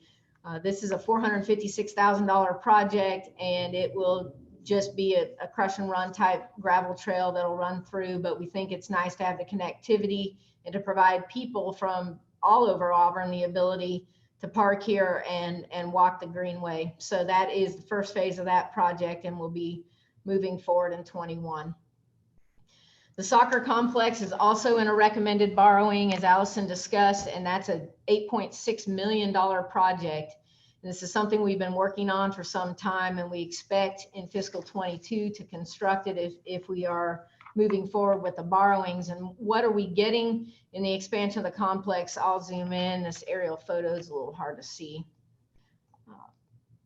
This is Wire Road here, so you're going to get an improvement of a parking lot along Wire Road. Then you're going to go in further. You can see the existing parking lot there. This will be much needed additional parking, a 19,000 square foot indoor soccer building, which you can see here, and 3 additional fields. What's key about this building, and I'll show you the rendering here. What's very interesting about a 19,000 square foot building is it doesn't just have utility for soccer. You can play volleyball there. You can play basketball there. We can host daddy-daughter date night there. One of the challenges this year, we had some questions about daddy-daughter date night, was why can't we move to a different city facility? The city doesn't have a facility that can accommodate an event of that size and scale, but this multi-purpose building can. And if we move forward and proceed with this, this allows not just soccer to take advantage, but other sports and events as well. And the expansion of these fields and the indoor building is also very attractive for additional tournaments and tourism dollars. Jan Dempsey Community Arts Center is also involved in the borrowing that Allison mentioned. And the key with this is, I know this rendering is a little rough looking in terms of it's not the beautiful color that sometimes we see, but it is very, very representative of what's happening. This is the existing building. Behind it is Drake Avenue. Frank Brown is this way. And this is a 7,800 square foot addition that is doing a number of things. It's providing a ceramic studio. It is allowing for a dance studio, additional storage. We're building more parking behind this. One of our other challenges with Jan Dempsey is the building is not very ADA compliant, and we must do a lot of work in the existing center to make it ADA compliant.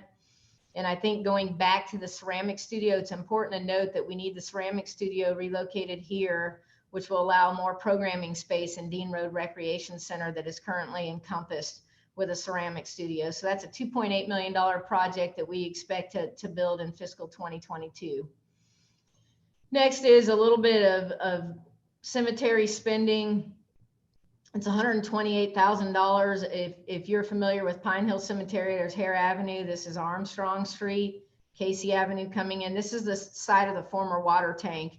I think the city gets about 5 phone calls a day from people who want to purchase this property from us, but we are using it for a columbarium. I always want to mispronounce that. It's the SAT word of the day, a columbarium.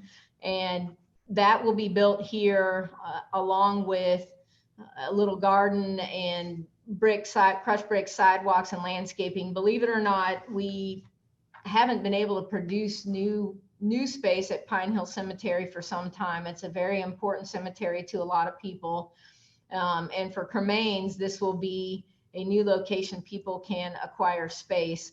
And when we say surveying lots in the description, you know, you can use a columbarium, you can utilize in-ground smaller lots for cremains. And so it provides choices and opportunities for people to locate space in a very historic cemetery area for us at Pine Hill. And we are seeing a big push. Becky is making improvements in her team at Memorial Park also to create more space for cremation gardens and columbariums, because we're running out of space as we grow and as more and more people are choosing cremation. So that's $128,000.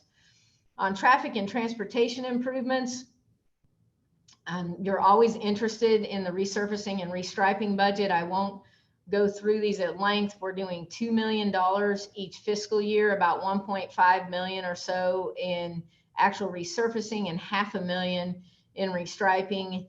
I think you often wonder why restriping is so expensive, and a lot of you have had questions about why it's slow. There's a thermoplast is a reflective, longer lasting paint that happens in the restriping process, and so there's only 1 or 2 contractors in the state that do that. So sometimes that lags a little behind our resurfacing. But here is the list, and this list, I have a nice asterisk here, and at the bottom. This is what we hope to be able to afford, but that is subject to change as actual bids and numbers come in, or priorities change, or we have infrastructure challenges or road failures that happen elsewhere. You can see East University Drive is a major focus of the 2021 resurfacing, and some other arterial roads are in here as well as neighborhood roads. Same for fiscal 2022. You can see the list is longer, but it really depends on what our major arterial initiatives are. And again, we'll be happy to share this presentation with you so you can see the actual list. We never include that in the budget because it's a budgeted amount, and then we do the street list later. South Dean Road is one of the bigger arterials that's getting some love with this one. and a lot of things. You can also tell geographically, we group these in certain quadrants of town to keep them moving and focused in one area. The Cox and Wire roundabout, Councilperson Dawson, he asked about every other week about this, and he should, and I wish this project had moved faster. This is beginning to give you an idea of what it would look like. While we hope in fiscal 2021 to start construction, we don't see why we won't. We're just beginning right-of-way acquisition, but this will show you what it will look like. And this is looking, coming up from Cox Road to Wire Road and around. And I think it'll be an attractive project and much needed for safety reasons. And as soon as we can get through right-of-way acquisition, we should be able to move a little faster on that. And I did want to remind you that I'm not talking much about North College and Farmville Roundabout because that's an ALDOT project outside the city limits, but nonetheless very important to our residents. Cox Road lighting, we talked a lot about interchange lighting, and that's for both exit 50 and 57. Those are highlighted in your budget, but I didn't include them here because we have talked over the last several council agendas about different agreements, funding agreements, and maintenance agreements. So while those are going on in conjunction with what they're doing at the interchange, this will allow the installation, because all of Cox Road has no lighting in this vicinity.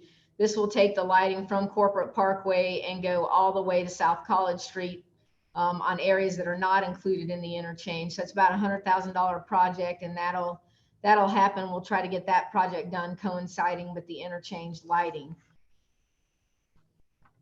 This is a project, Moores Mill Road and Hamilton Road. It's a fiscal 2022 project, but that is dependent on whether or not Auburn Community Church builds. If you'll recall, Auburn Community Church is building on Hamilton Road in this vicinity. And we have an existing church, Cornerstone Church, that's long been there, and we have some challenges. So the easiest way to explain this is for just a little less than $1 million, the city will be making some improvements, but first we'll go over ACC's responsibilities. In front of the churches directly, they're going to be making sure there is a multi-directional turn lane that is built in the middle of Hamilton Road. They're responsible for building that to the limits of their property, which is pretty close to Annabrook. The city will pick up this 3-lane section and carry it down to where it ties into the existing 3-lane section that turns into Publix. What does that do for the people that have to turn off of Annabrook? They no longer have to fear that somebody's going to go around this blind curve and rear end them. They'll actually have a turn lane. And it's important though, this is a heavily used access into this neighborhood and the Moores Mill neighborhood.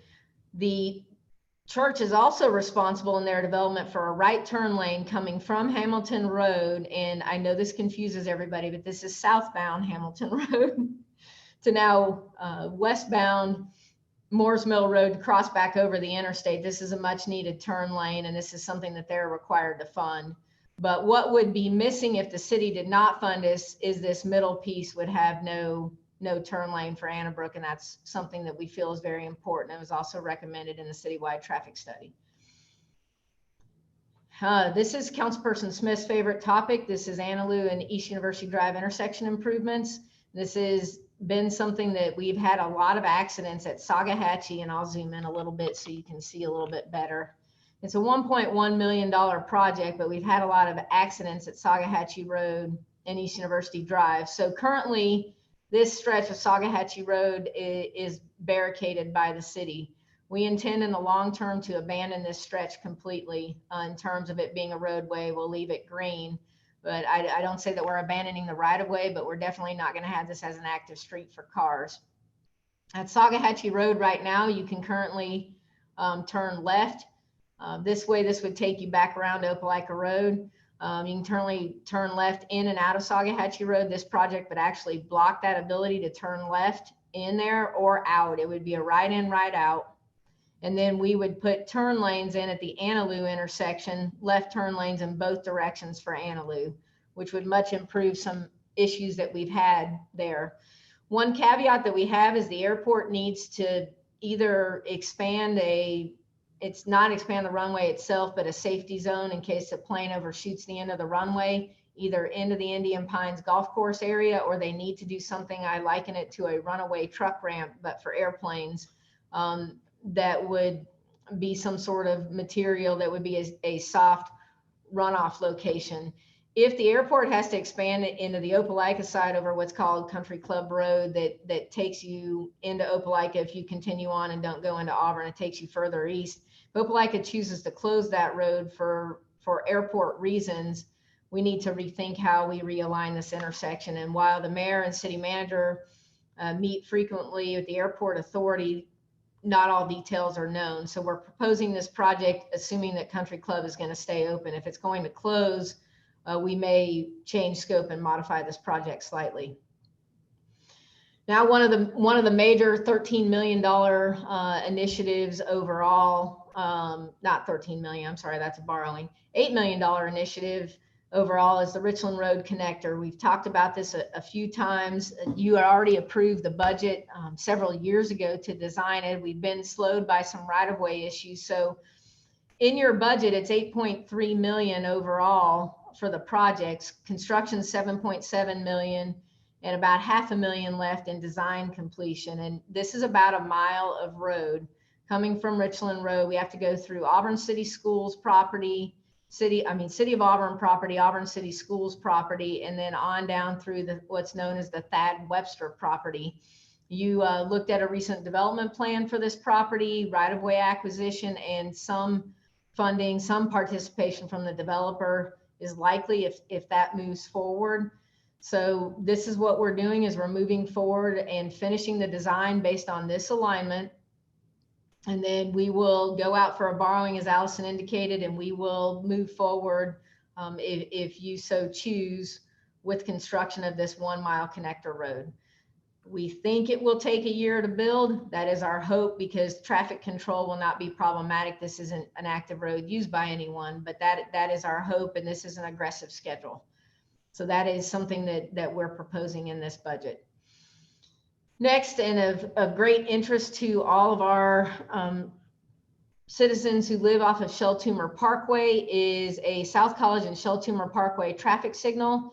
It has taken forever to get this to warrant. ALDOT controls the warrants for this signal, and they have finally happened. So we are proposing to actually install the signal. It's a $336,000 expense. It's a college is very high volume and high speed. And if you can't see very well, I'll zoom in a little bit. This is the West Pace development, the softball complex. And this is a very, very busy intersection. We also need, as part of this, to construct a right turn lane going from College Street onto Shell Toomer Parkway. That does not currently exist. And so the project is $336,000. We also won't do the decorative mast arms that we have down at Cox and South College, because all of the interchange lights have the regular steel poles and span wire. So we are going to be using that type of construction here, and we felt that the traffic signal was more important than the decorative poles. The decorative poles at this location would more than double the budget. It would be a $700,000 to $800,000 project, and that is why also we want to match what's at the interchange, but we're trying to make it as affordable as possible and as safe as possible. So now to one of our biggest initiatives, and now my $13 million number gets to happen. What you're currently looking at is our existing environmental services and public works complex. We've got environmental services here, and public works is here. We've got fleet services across the street, and we have pole barns. This sits on the Boykin campus I talked about. This encompasses between fleet and environmental services main facility, the recycling center, and public works, about 9.4 acres. We have over 100 people that work on this site that just work for the city. And then we have some folks that need to do some community service that pay us visits every now and again when we're not in COVID, that help with litter pickup throughout the city. And you can see some of our equipment sitting here and so on. I just wanted to give you perspective of where we were. We've needed for many years to relocate both environmental services and public works, and we were, over the years, had a really hard time locating property. So what we've identified property. I'll get to that in a minute. I want to show you some things that we're dealing with. This $1 million will be all programming and design for a new new facility for environmental services and public works that will be moving out Wire Road to a 63-acre site again, and I'll show that to you on the next slide. I want to go over a little bit of what they're dealing with from a condition standpoint. This is fleet services. It's the very back of the property, this building, and I'll zoom in.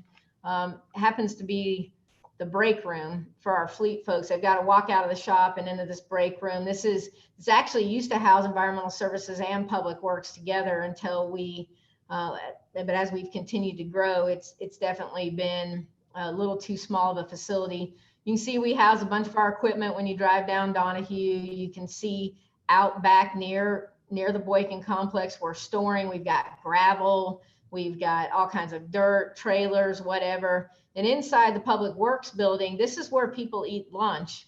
They're out in the warehouse area because we are maxed out in space and really need to get our folks relocated into adequate facilities that would help them function better and can plan for the long term. So this $1 million, as I said, covers preliminary design and design itself. We're also hiring a firm, Horror Program Management. They do a lot of the university's construction, planning, design, and help us move expeditiously through the process.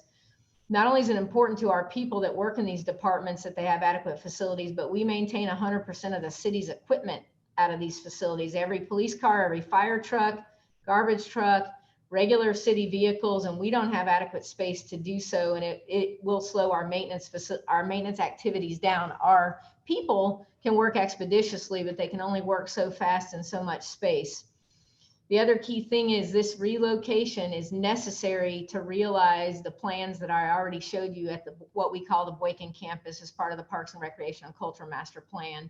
If we do not relocate environmental services and public works, we cannot continue with an outdoor pool, an indoor pool, the branch library, the museum, and other projects that we would like to do and have been of great interest to our citizens. So here we go. Environmental services and public works property acquisition. You're going to see very soon on a council agenda, well, it's 1.7 million in this budget, and we have $250,000 sitting in the fiscal 2020 budget to acquire 63 acres of property out Wire Road. To orient you, this is Wire Road.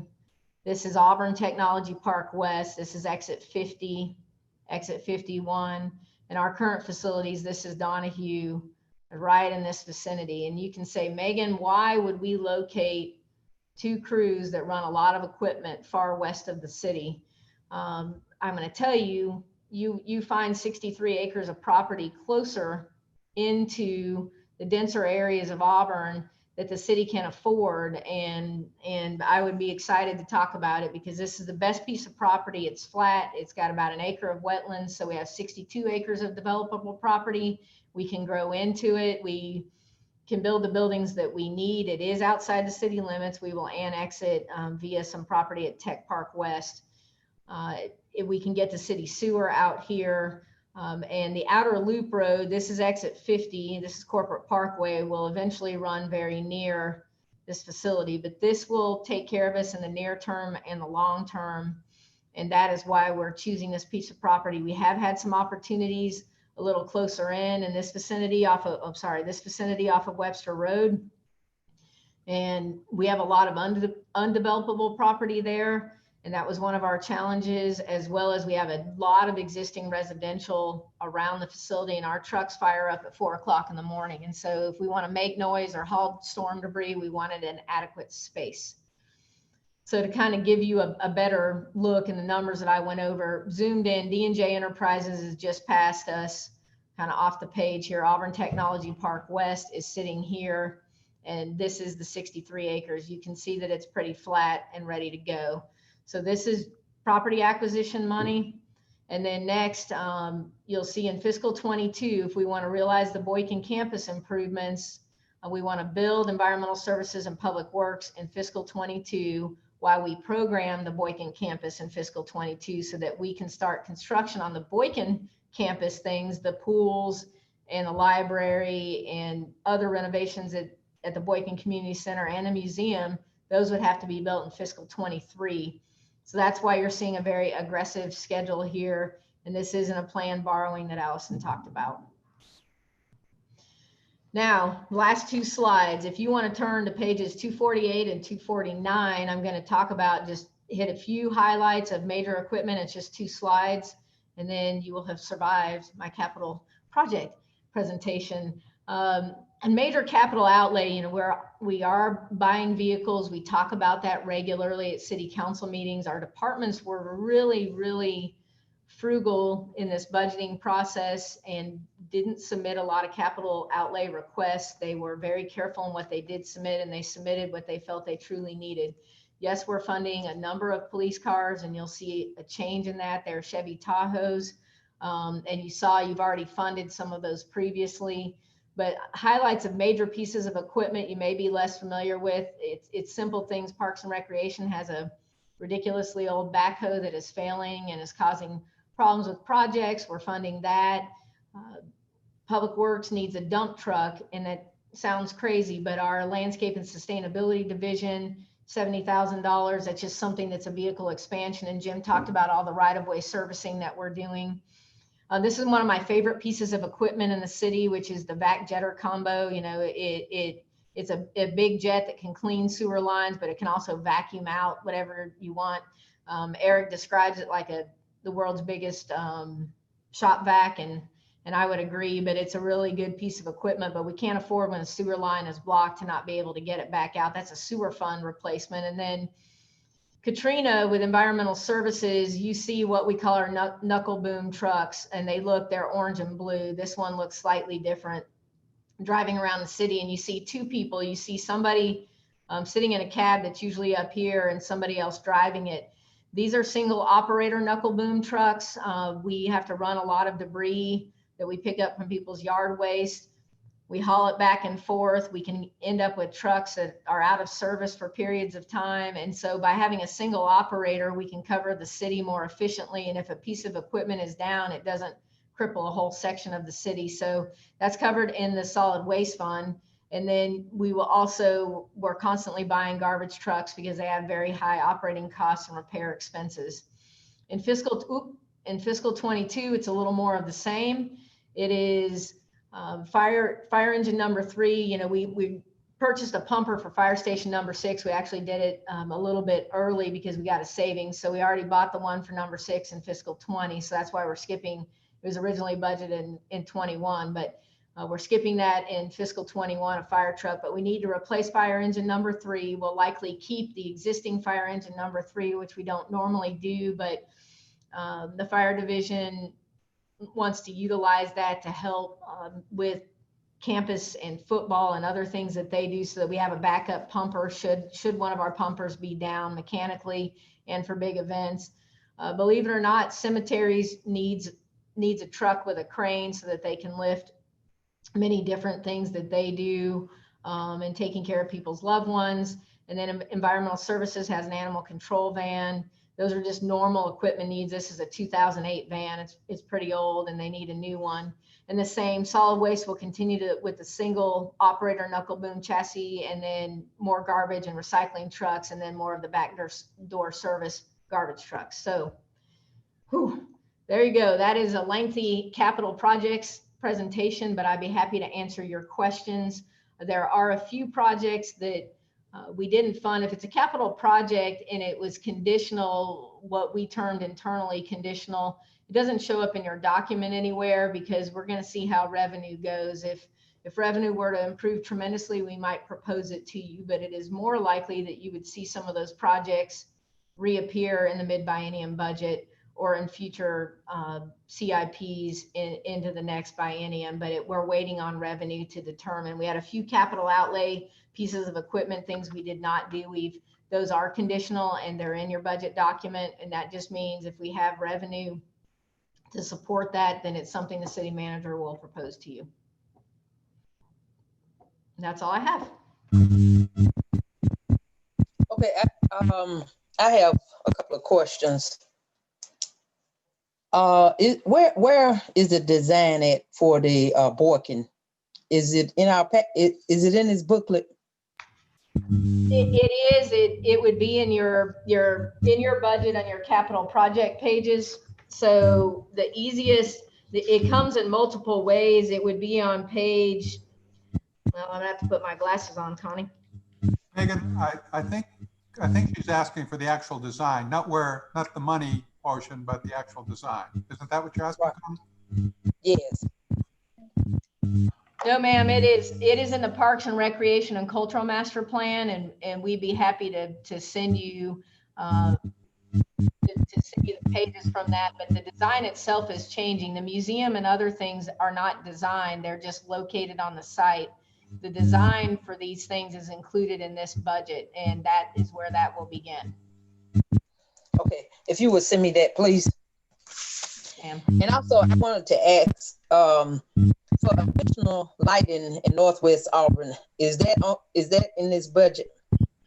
And that's a very good question I meant to touch on. Allison Fraser will mention that. She'll be presenting to you on Wednesday, but citywide, we're working on upgrading to LED lights throughout the city. And that is not a function of a capital project. It comes in our regular billing for street lights that we have. And we're working on a master agreement with Alabama Power. We want to upgrade to LEDs, and Northwest Auburn is a high priority to LEDs. And then we want to see where we have gaps, and we will add lighting where we don't have adequate lighting. But she's going to talk about that a little bit on Wednesday. Okay. All right. Thank you. You're welcome. Hi, this is Beth. I have a couple of questions. On the Donahue traffic signal at Farmville Road, you alluded to the widening of Farmville Road. Do we have a time frame of when that would take place? We do not, Beth. I'll be happy to check with the city engineer and give you a better idea. We're waiting. Those were considered what was medium term in the citywide traffic study, which was a 5 to 7 year window. And that is something that we'll have to be dealing with. You saw the borrowings that already have been proposed in this biennial budget. And so it's not in this biennial budget, but you will see it moving forward in terms of funding it. But we can get you a little more information. Okay, I guess my concern would be at where the elementary school is proposed and its proximity to the residential, and that if there's not a sidewalk network established for that area, that we're going to have some safety concerns with. I guess I would just hope that the widening and the sidewalk network would all coincide with the construction of the elementary school. Well, and that's a great question also, Beth, in terms of lanes. The city engineer is there's also traffic safety and deceleration lanes and other things that will come in on Farmville as part of that. And what remains to be seen is whether or not sidewalk gets included in that section of Farmville. And then to your point, when we widen, which is mainly and initially planned to widen west of Donahue and on through the preserve and so on. But whether or not sidewalk goes in as part of that widening project, it definitely will on Donahue. And I do not see why it will not on Farmville. We're just not quite there. Okay. But it will on Miracle Road. I mean, the other thing is you're expecting that people that are living in the developments off of Miracle Road would want to be able to walk, and including also Donahue Ridge and other places if they can get through different easements and things they have without having to go around. Thank you. And then on the Public Safety Training Center, would we have that available for area municipalities to rent and use for training as a revenue source potential? Well, it's something I'll be happy to ask Paul Register. Paul, do you want to weigh in on whether or not that's something that was on the radar screen? Yes, the Alabama State Fire College would be able to utilize that facility, and we would have training with our neighboring fire agencies as well. Paul, would we charge user fees for that, or is that just an in-kind kind of thing? We could to the fire college. Typically with our local agencies, we do in-kind training with them. So I would think it would be for the fire college, but we would be able to utilize that. And then I know this is a question that might come up with residential that backs up to behind there. Is there going to be any issues with, will it be a fairly quiet, contained safety center? I know that doesn't relate to a dollar figure, but just out of curiosity. Go ahead, Paul. There's nothing behind that property currently, but woodlands and pastures, and so we don't think there would be, negative impact from that. I mean, the training that will be going on out there, some of it will be classroom, some of it will be practical exercises outside, and we don't expect that it would be a nuisance to the neighborhood. Thank you. And then Megan, on the Jan Dempsey Community Arts Center, as part of that expansion, I know the ceramic studio is included. Is there any consideration for performance art or theater space as part of that renovation? I will have Becky jump in on that one and she can talk through a little more about it. Let's see if she can get off of mute here. Here she comes. The plans do not call for an official theater with the sliding seats and such, because our staff in the arts felt like it would be a better use to have it where that room could be used for a lot of different uses. And so it will be available for use by the theater, but also by a number of other groups as well. Okay, thank you. You're welcome. And then lastly, on the soccer complex, part of that 19,000, or I guess the square foot multi-purpose building, at the front of that, is there going to be an additional like restroom added? Yes, I should have mentioned that. Absolutely. Additional restroom facilities, and they should be more than adequate based on all of the square footage. Great. And will that also create revenue opportunities for teams traveling in for tournaments? And Absolutely, Beth. And that's part of what I was touching on, is this indoor facility gives us greater flexibility, not just with soccer, but with other sports. But that combined with the additional outdoor fields is key to making this a stronger tournament destination. Great. Thank you. Do we have any other questions? Yeah, this is Kelly. I've got a couple of them are just follow-ups with what Beth had to say there. It was great. The North Donahue Farmville is subject to warranting. Have we initiated a process to have them warrant that intersection? The schools warrant the intersection? Is that what you're referring to? Well, the North Donahue Farmville traffic light, Right. it said it was subject to it being warranted. Are we in the middle of a process to get warranting on that? Or I know we recently just were able to put, the four-way stop there. Do we think we're going to be will it be warranted? It is something that we are going to continue to check on. I'll have the city engineer weigh in.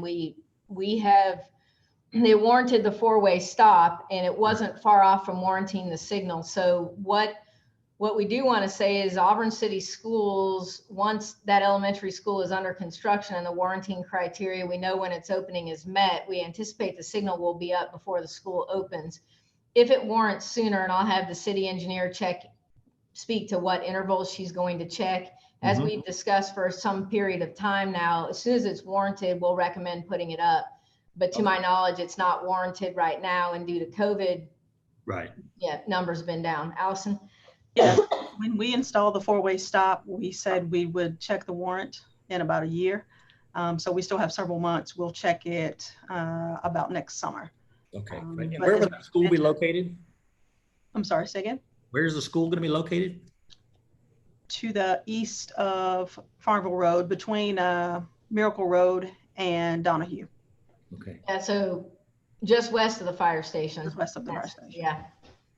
But as Megan mentioned, we will check it as part of the school opening and as part of the school traffic impact study as well. Okay.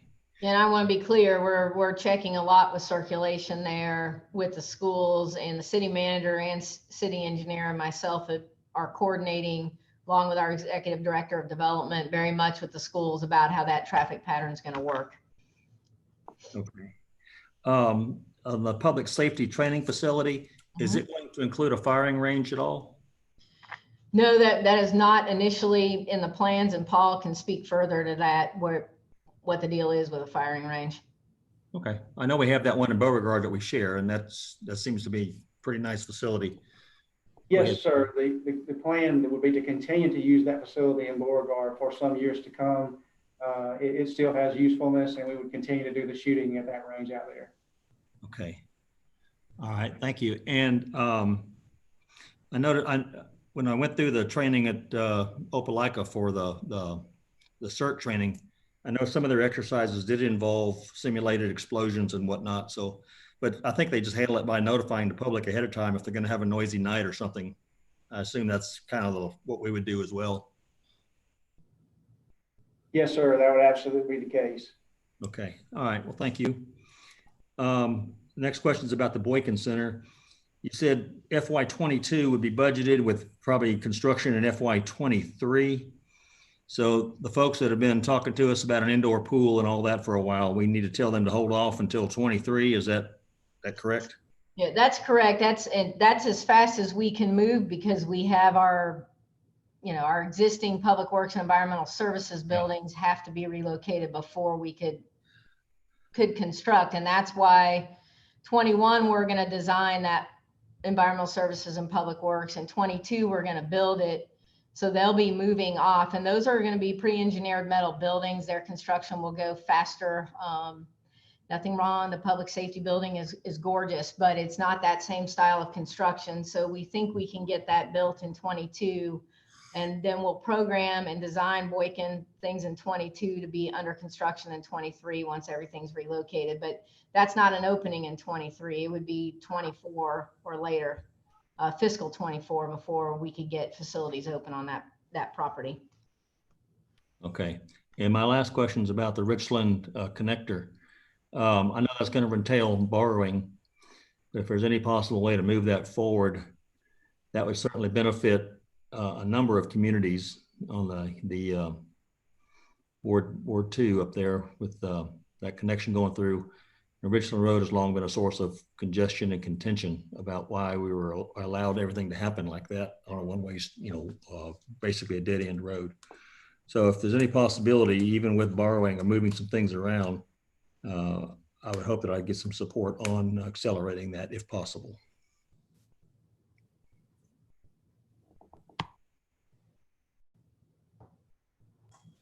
That's all I have. Thank you. Do we have any other questions? I just wanted to ask a question, and Megan, I'm sorry that you already had said this. Where on Wild Road will the public service and fleet services and all those buildings going? They'll be out Wire Road near where it intersects with Beehive Road. Where where D&J Enterprises is located? Oh, okay. Just before that, there used to be an old feed and seed on the left. It's just next to that. Okay. Thank you. You're welcome. Any other questions? All righty, I know that was a long session, but we have quite a few. We're going to hear from Human Resources, IT, Finance, Economic Development, and Public Safety. And I believe we might be hearing from Judicial as well, right, Megan? Yes. Okay, so let's start.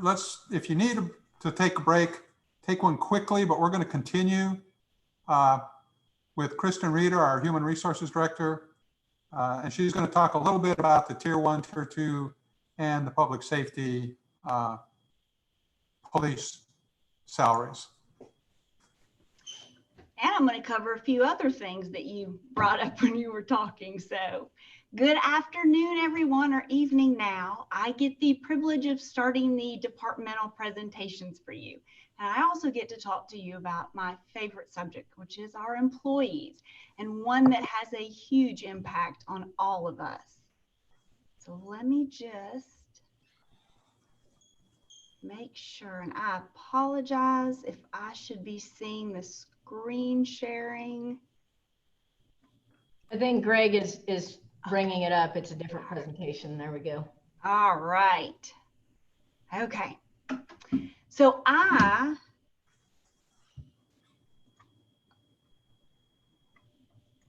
I'm obviously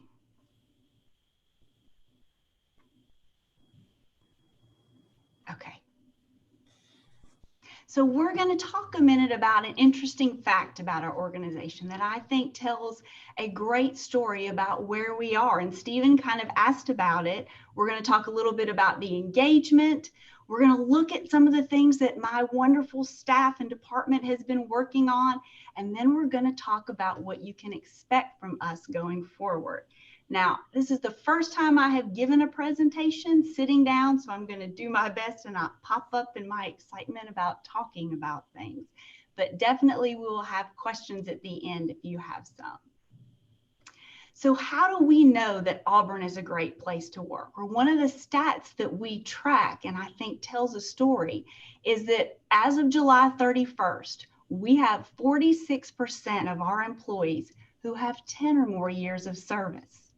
29% have 15 or more years of service, and 22% are eligible to retire now or in the next 5 years. So what does that say? That we're very fortunate. But the thing we have to be so careful on is not to take that for granted. We have to continue to be intentional in retaining our employees. I think what we have seen in this challenging time is that when so many people have taken a step back during this COVID time, our employees have stepped up. They've never stopped the operation. They've moved forward despite risk. Jim kind of asked the question about our fire division. They are an amazing example of that. There was a point where over the course of several weeks, they had 47 that were out for testing. Now, thankfully, only 16 were positive. But we have definitely been coming through a challenging time. Now, besides that showing us how our employees tend to stay with us and how we have to be careful not to take that for granted, we also have to have a focus on recruiting. We will have openings as those 121 employees decide to retire. We have to make sure we have a pipeline of talent to follow them up. So that's going to kind of go into the when we talk about the tier 1 conversion shortly. You have probably heard it is a huge HR buzz term, the engaged employee. And again, Stephen brought it up, and thank you for that. As Jim mentioned, we do every other year an engagement survey. And in 2019, our last one, we had an engagement rate of 82% of our employees were engaged. And that is with a 90% participation rate, which is virtually unheard of. Typically in the public sector, you see a 70% engagement rate. So we're very fortunate, but that does not happen by accident. That engaged employee is critical to our success. We can have the best capital improvement plans. We can have the greatest ideas. But if we don't have the staff to make it happen, then those ideas are meaningless. And that's why, again, we're bringing up the COLA. We have to be sure to retain the employees we have and not get behind in the market. So what have we been doing in HR over the past 2 years?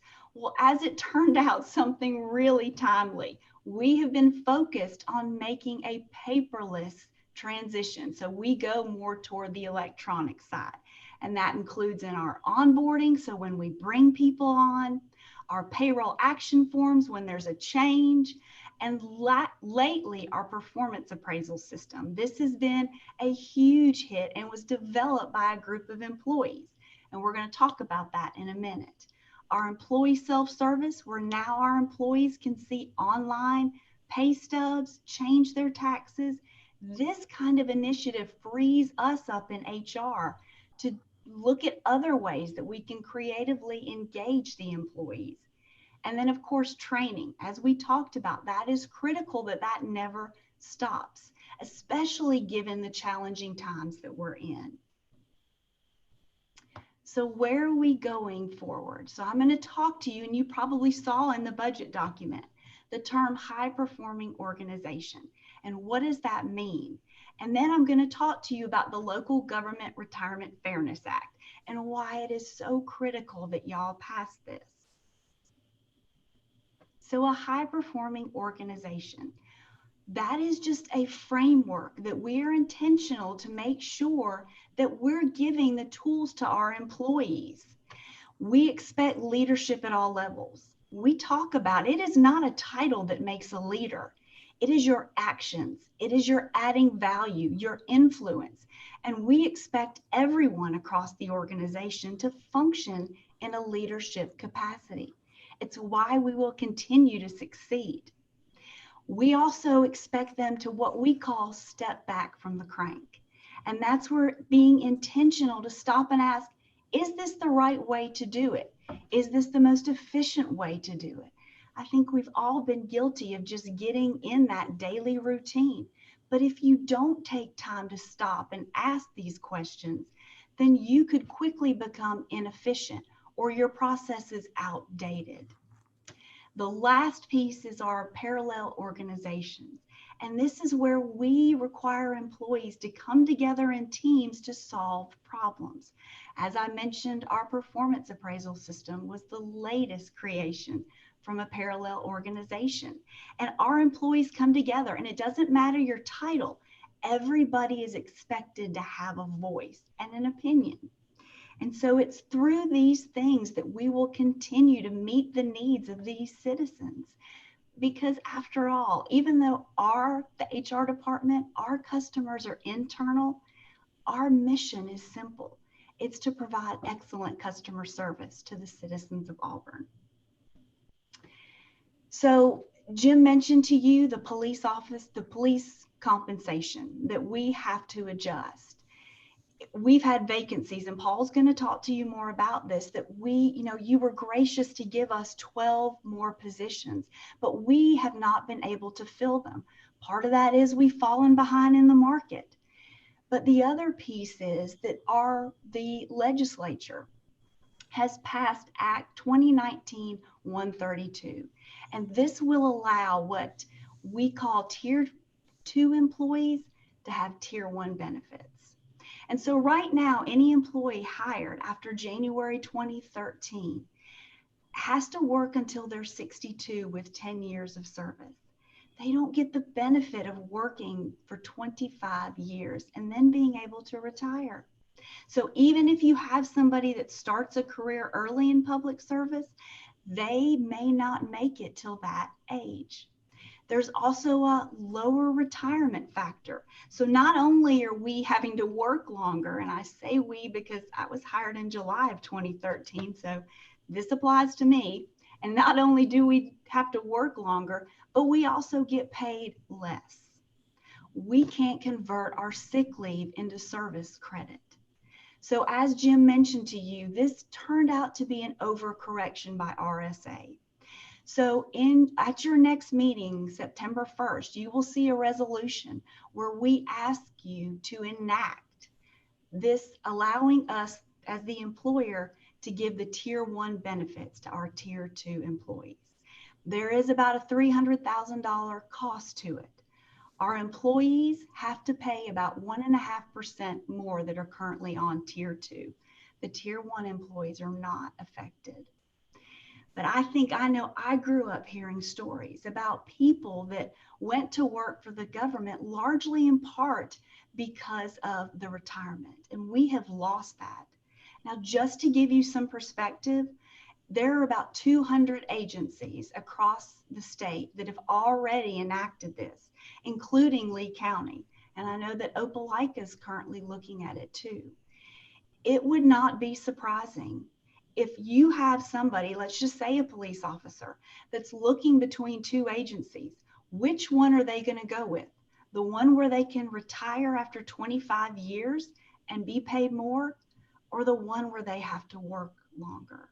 So hopefully that kind of gives you an overview of everything.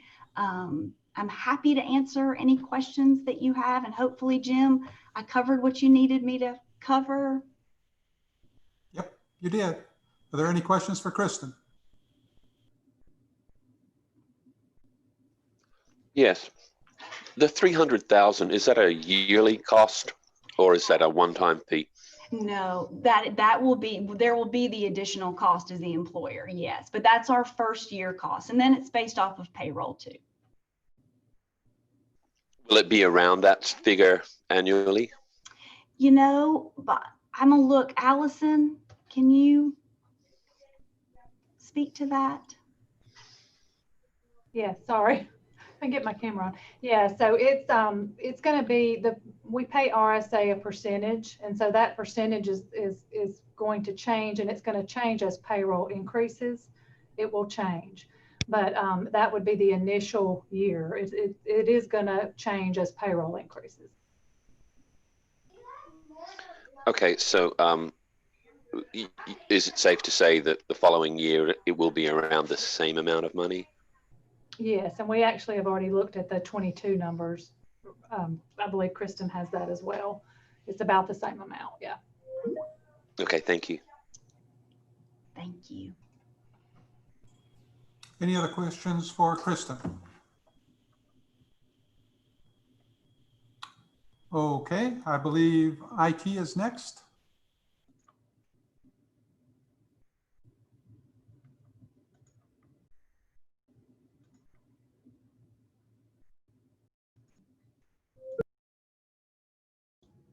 So timely, when IT gets ready to start, we have a little technical difficulty. So let me get the screen share back up.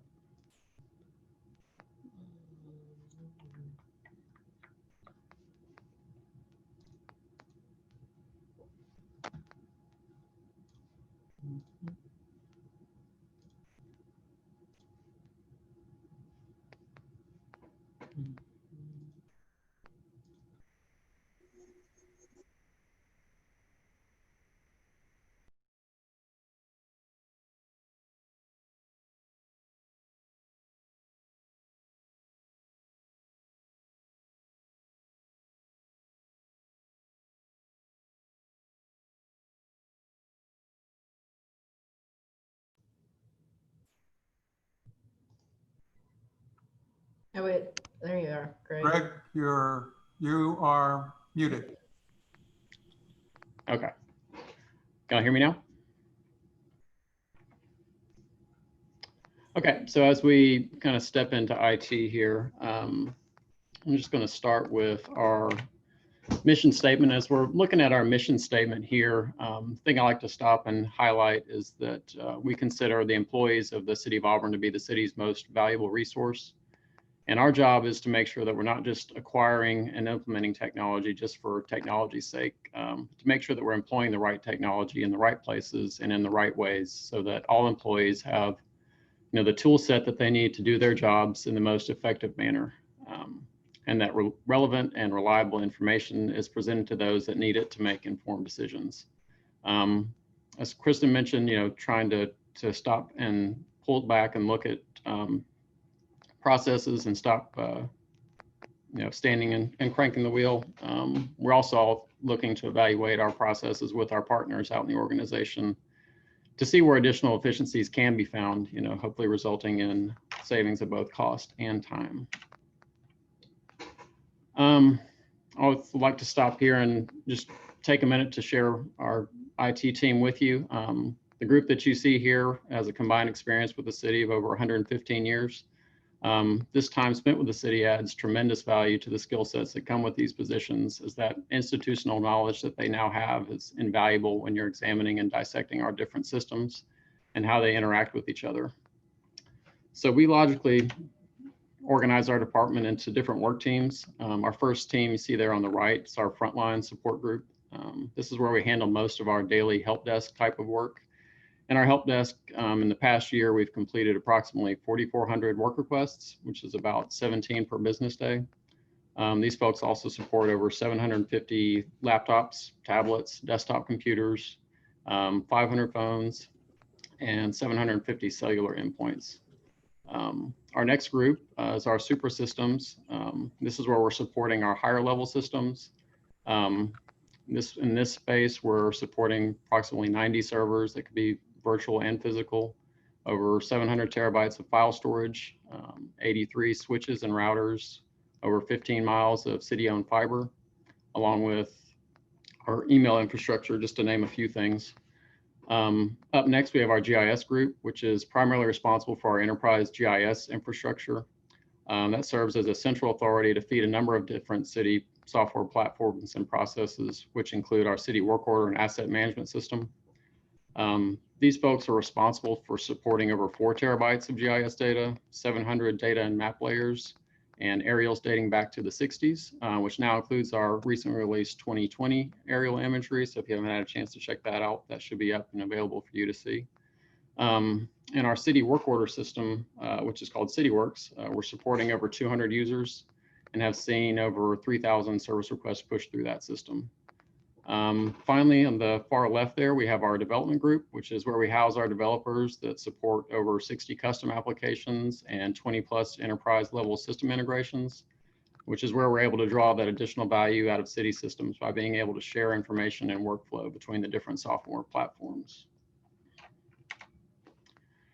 And when we talk about enterprise level platforms, these are some of the things that we're talking about. When we look at the solutions at this level, we're not only looking for solutions that are best in class for the offerings that are out there, but we also look to see how well they may fit with the systems that we already do have. Our work around these systems and those integrations is where we stand out in local government and are often called upon to give what can be as regular as monthly consultations to others, clients of vendors. And we're regularly presenting at vendor conferences around some of our award-winning solutions and integrations. We've also had our work published as case studies and publications from CityWorks, ESRI, and ICMA. For our approach to initiatives that we'll be looking to take on in the upcoming budget period and the ones that we've completed in this previous budget period, we classify them into these 3. We're going to share some examples of some of the recent successes that we've had, and also what we're looking to in the future. And for the first 2, I'm going to let Chris Graff, who's our Deputy CIO, step you through those. Thank you, Greg. I'd like to start with this first initiative of empowering staff with enhanced technology. So really what we're talking about in this space is getting those best-in-class products that Greg was talking about in front of decision makers, in front of operators, and in front of the people that will most benefit from this information. One that we're very proud of as a collaborative approach was this Samsara product last year, or this completing fiscal year, working with environmental services and also with HR. Put this product in place that is serving data into CityWorks, into public safety applications, and into its own dashboard, allowing managers to really understand that connection between where their crews are in the field and where that work in the field is. It's also providing intelligence to managers and supervisors on driver performance, vehicle utilization, and ultimately it's empowering fleet management to really understand and operate on our vehicles in a real-time manner. Pulling that notion of enhanced technology forward into the future, one of the projects we're looking at is a Waze partnership. This is something that we completed the last year, but we intend to extend into a much deeper ingrained solution to the organization. So with this Waze partnership, we provide them authoritative data on things such as street closures, or if there's an emergency, a disaster of some sort, we can provide further information about areas closed. In return for that, Waze, who is a Google product, provides us a huge catalog of real-time and historic information that they've collected on things like street conditions, on traffic data, and these are the types of things that we're looking to push into our existing systems in this upcoming budget year. Greg, you want to take me forward? So our second initiative we're talking about is promoting accessible, responsive, and transparent government. Hopefully all of y'all are aware of the Fix-It app that we put out last year. This mobile-first application really empowers our citizens to contribute their knowledge about what they're seeing in the city directly to city staff that are experienced or are directed to those specific activities, so that when a citizen sees a pothole, they're able to report that, and that report goes directly to those crews that are responsible for addressing it. One of the things that I think is very empowering about this is not only are the citizens submitting tickets on this work, but they're submitting media. They're submitting photos, and they're submitting videos. What this really strengthens our organization with is a whole lot more intelligence about what an issue is and how citizens are experiencing it. I think that experience is really important for us to understand how an issue might actually impact a citizen. It's not just a pothole. It's a video of someone driving through that pothole and what that does to a vehicle. So we're now more informed of not just what it is, but really a more rich understanding of what's going on.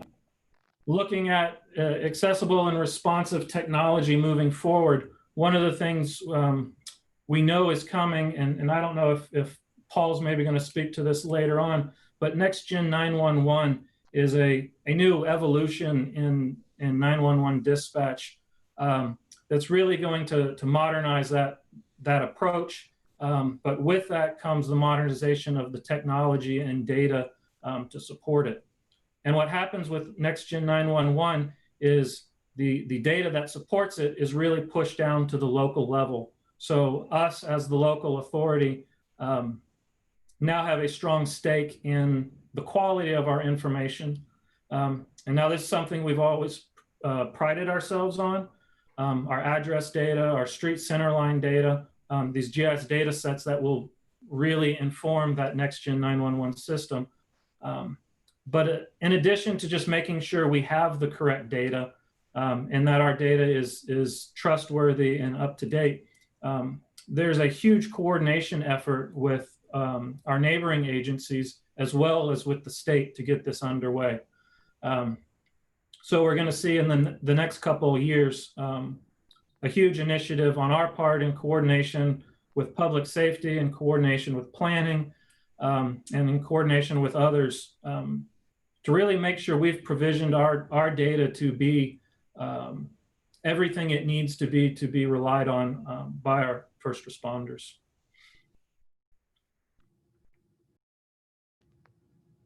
Greg? Thank you, Chris. So for our final initiative here, which is around ensuring sustainable capacity, reliability, and security of IT infrastructure, I wanted to look at a project from the last budget period, which was a firewall replacement project. So as you know, cybersecurity continues to be a hot topic. We've seen, unfortunately, a number of increases in attacks against local government. We've even seen some local government agencies have to pay ransoms for some of their files that may have been encrypted. So we took a look. We had a pretty robust firewall solution in place before, but we decided to start looking at something that brought some what they in the industry call next generation capabilities. We started to do that. We also started to see where we had some other existing solutions that were performing other functions that actually could be performed by this new solution. And so when we started to look at that and then what those costs, annual maintenance were, we were actually able to replace 3 systems with one new system and save the city annually about $17,000. So we moved forward with that. It's a lot of firewalls are traditionally based on being able to, I guess, block what may be malicious attacks based on predefined set of rules. This one is able to look at the characteristics of attacks and block things that it hasn't seen before. The picture on the screen is actually from, I think this was the last 30 days of threats and attacks that we blocked from other countries. That just geographically, it's just interesting to see where we have attention coming from. So with that solution as well, it's highly available. We have 2 of these that are running in 2 data centers that can immediately fail between one to the other, whether that's from an outage or if that's from some software update we may be doing on one. Other projects that we're looking at in this initiative in the future, it's going to be a network connectivity audit to make sure that we have the correct bandwidth and capacity at all of our different facilities, and that we're meeting the needs of any new facilities that are coming up. And we'll also be looking at the expansion of our virtualization and storage platforms. And with that, I think that's all I had for you today. I'm happy to answer any questions you may have.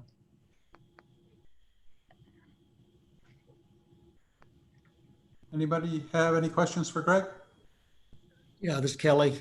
Is there anything budgeted for improvement of our website, specifically the search function? So with the websites, there's a team that works together with that between IT and public affairs, and then all the kind of subject matter experts in the departments. I always like to say it's always a constantly evolving platform. That they have, this group is actually meeting monthly to kind of review any known issues, any add-ons, kind of what we might call a enhancement, and so they're constantly evolving the website as a platform with something specific to search. I know we had done some work, I don't know if it was about a year ago, to try to re-weight, how some of the results would come back. I guess if you have some specific feedback of some things you think we should look at, we'd be happy to hear those. Nothing new, just same comments for the last couple of years. It's not a very effective search function. Okay. Any other questions? Yeah, where you take a picture of a pothole, so you do that from your phone, and what's the next step on that? I'm having a little trouble hearing you, but I think with the Fixit app, what you're able to do is download the app to your phone. You'd create an account, and then essentially you're creating what might be called a service request for the city to give attention to. So you may be taking a picture, you may be providing an address either by typing it in or by using a map to locate it, and giving a description of the issue. But yeah, it's an easy way for someone out next to an issue of their concern to try to get that work in front of us.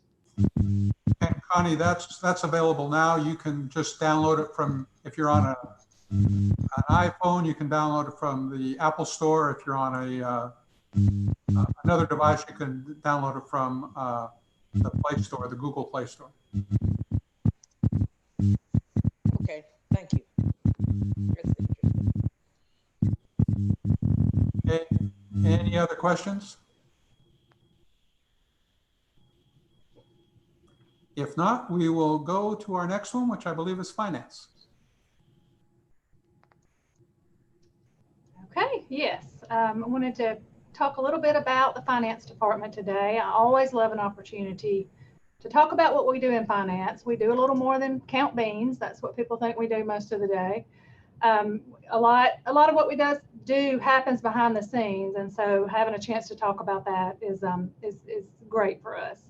I'm sure I'm speaking for everyone in the department when I say that we love what we do, even though it's not always glamorous. We do love it, and it's rewarding to know that what we do does affect the lives of citizens in Auburn. Even though you can't always make that direct correlation, we understand what we're doing and how it affects everybody. So just a few of the major functions. I'm not going to go down all of these. These are some of the major functions in the department. And I've got some pictures up here of some of our financial publications. We do quite a number of financial publications. But just to name a few that you might not, might not know completely about. One of our major functions includes treasury and cash management. And yes, that's a lot about the money coming in and the money going out, but that's also investing the city's funds. That's maximizing earnings, making sure that our cash levels are adequate at all times. We do a lot of moving of money around to make sure that we're earning the best that we can. Things that, this time right now, in this time when rates are very, very low, that's very difficult to do. So that's one of our functions. Revenue management is a huge part of what we do. We do this for the city and for the water board, so all the utility billing revenue falls under finance as well. Obviously, without revenue, we can't do anything that anybody else would like to do. So it's incredibly important that we are collecting what we're supposed to collect. And unfortunately, that's not always the most popular job to do, because you are collecting taxes, which people don't necessarily love sometimes. Debt management is a part of what we do, and that's not just paying debt payments. We work to determine the best alternatives for debt. Do we do a bond issue? Do we do a local borrowing? When we do decide to do a bond issue, we will, along with several others from the city manager's office and from economic development and the mayor, we present to rating agencies, which means we're basically selling ourselves to these rating agencies and letting them know how great we are, so that we can have these great bond ratings and how well we manage the organization. And one of the covers that you see on the front, the very front, is the water board. We just did that for a water board borrowing, where we went to the rating agencies to have that rating issued for that borrowing.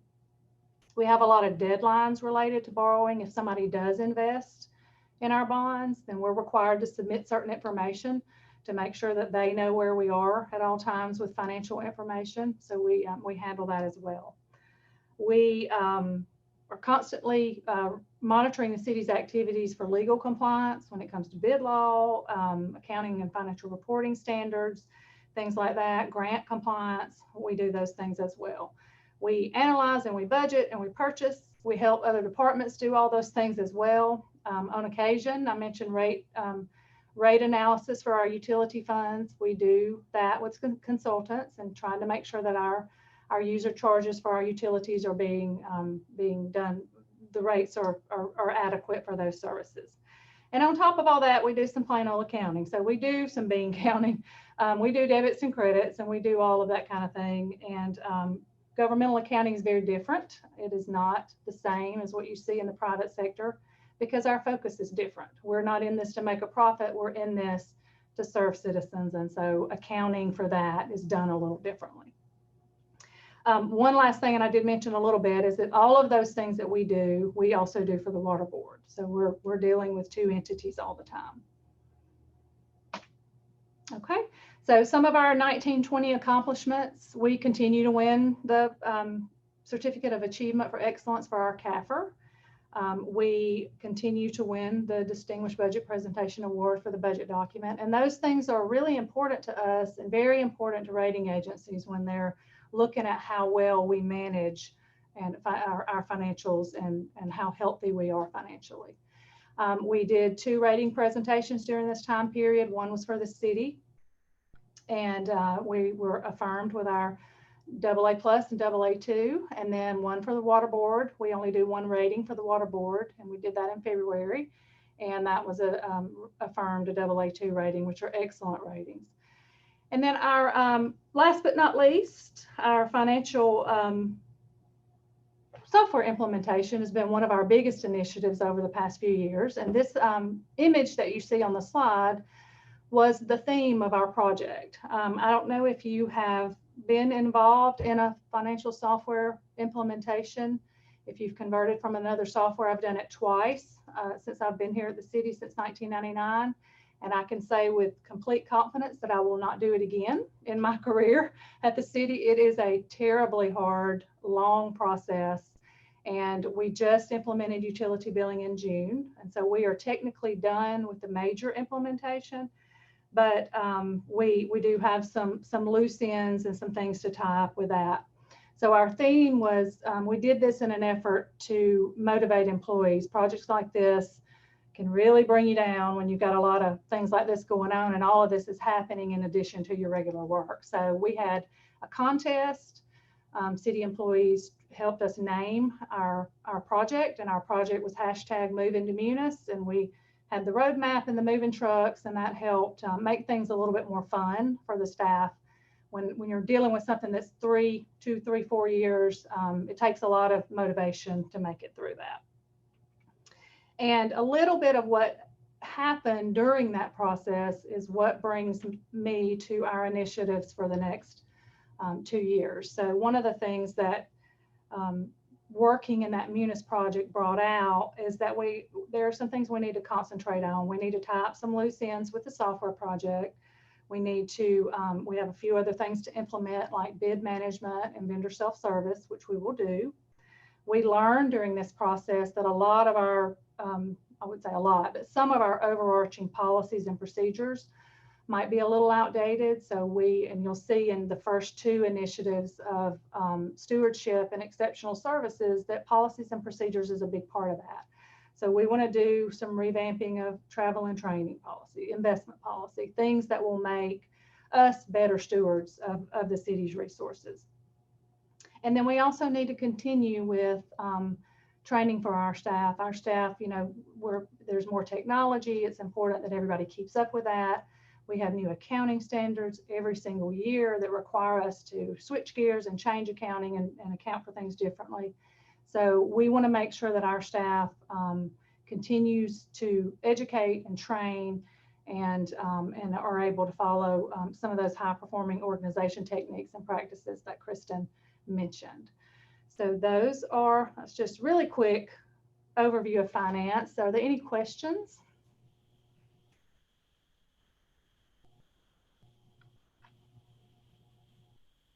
Anybody have any questions for Allison?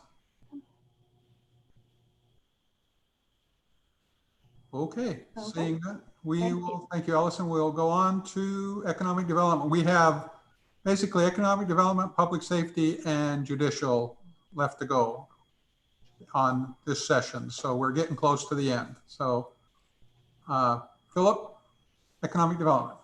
Okay, I'll try to zip through this and make sure everyone's questions are answered.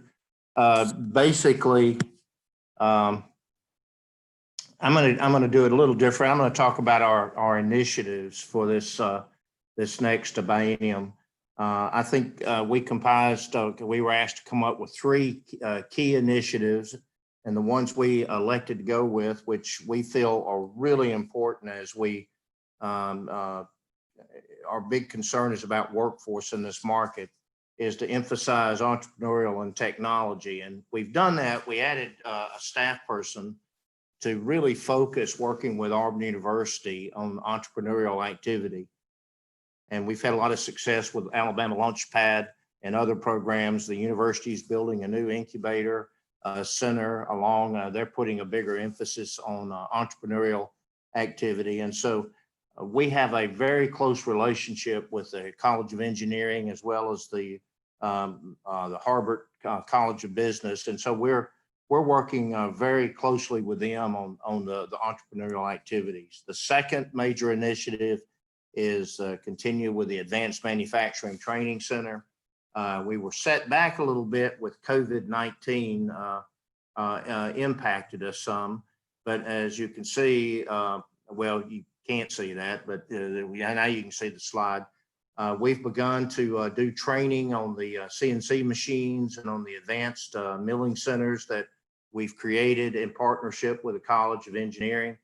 Our goal eventually is to get this center designated as an area that we can create advanced technology certificates for people that have graduated, say, from Southern Union Community College with a degree in machining. We have probably 12, 13 factories or industries within the Auburn area. Most of them actually are in Auburn that are in advanced CNC machining. We're more of a higher tech type community on our manufacturing workforce. And we have a huge need for these kind of people. And so this center will give us an opportunity to really place an emphasis on that kind of training. And again, this goes hand in hand with that. The industry appreciation or apprenticeship programs, rather, we partnered with Southern Union and the German American Chamber to create an apprenticeship program, particularly for our internationals, a German model. We've been successful with that. And then a more recent activity that we spent a lot of time on and that we just got it off the ground is a Federation of Advanced Manufacturing Education, otherwise known as FAME. This is an apprenticeship program developed also through the community college. in partnership with industry. We created an industry council here. Several of our industries are partners in that. And you're going to see more and more of an emphasis on apprenticeship training in that as well. And those are very important initiatives, as you can see. All three are related to workforce and training, our business startup, and we're going to continue to emphasize those.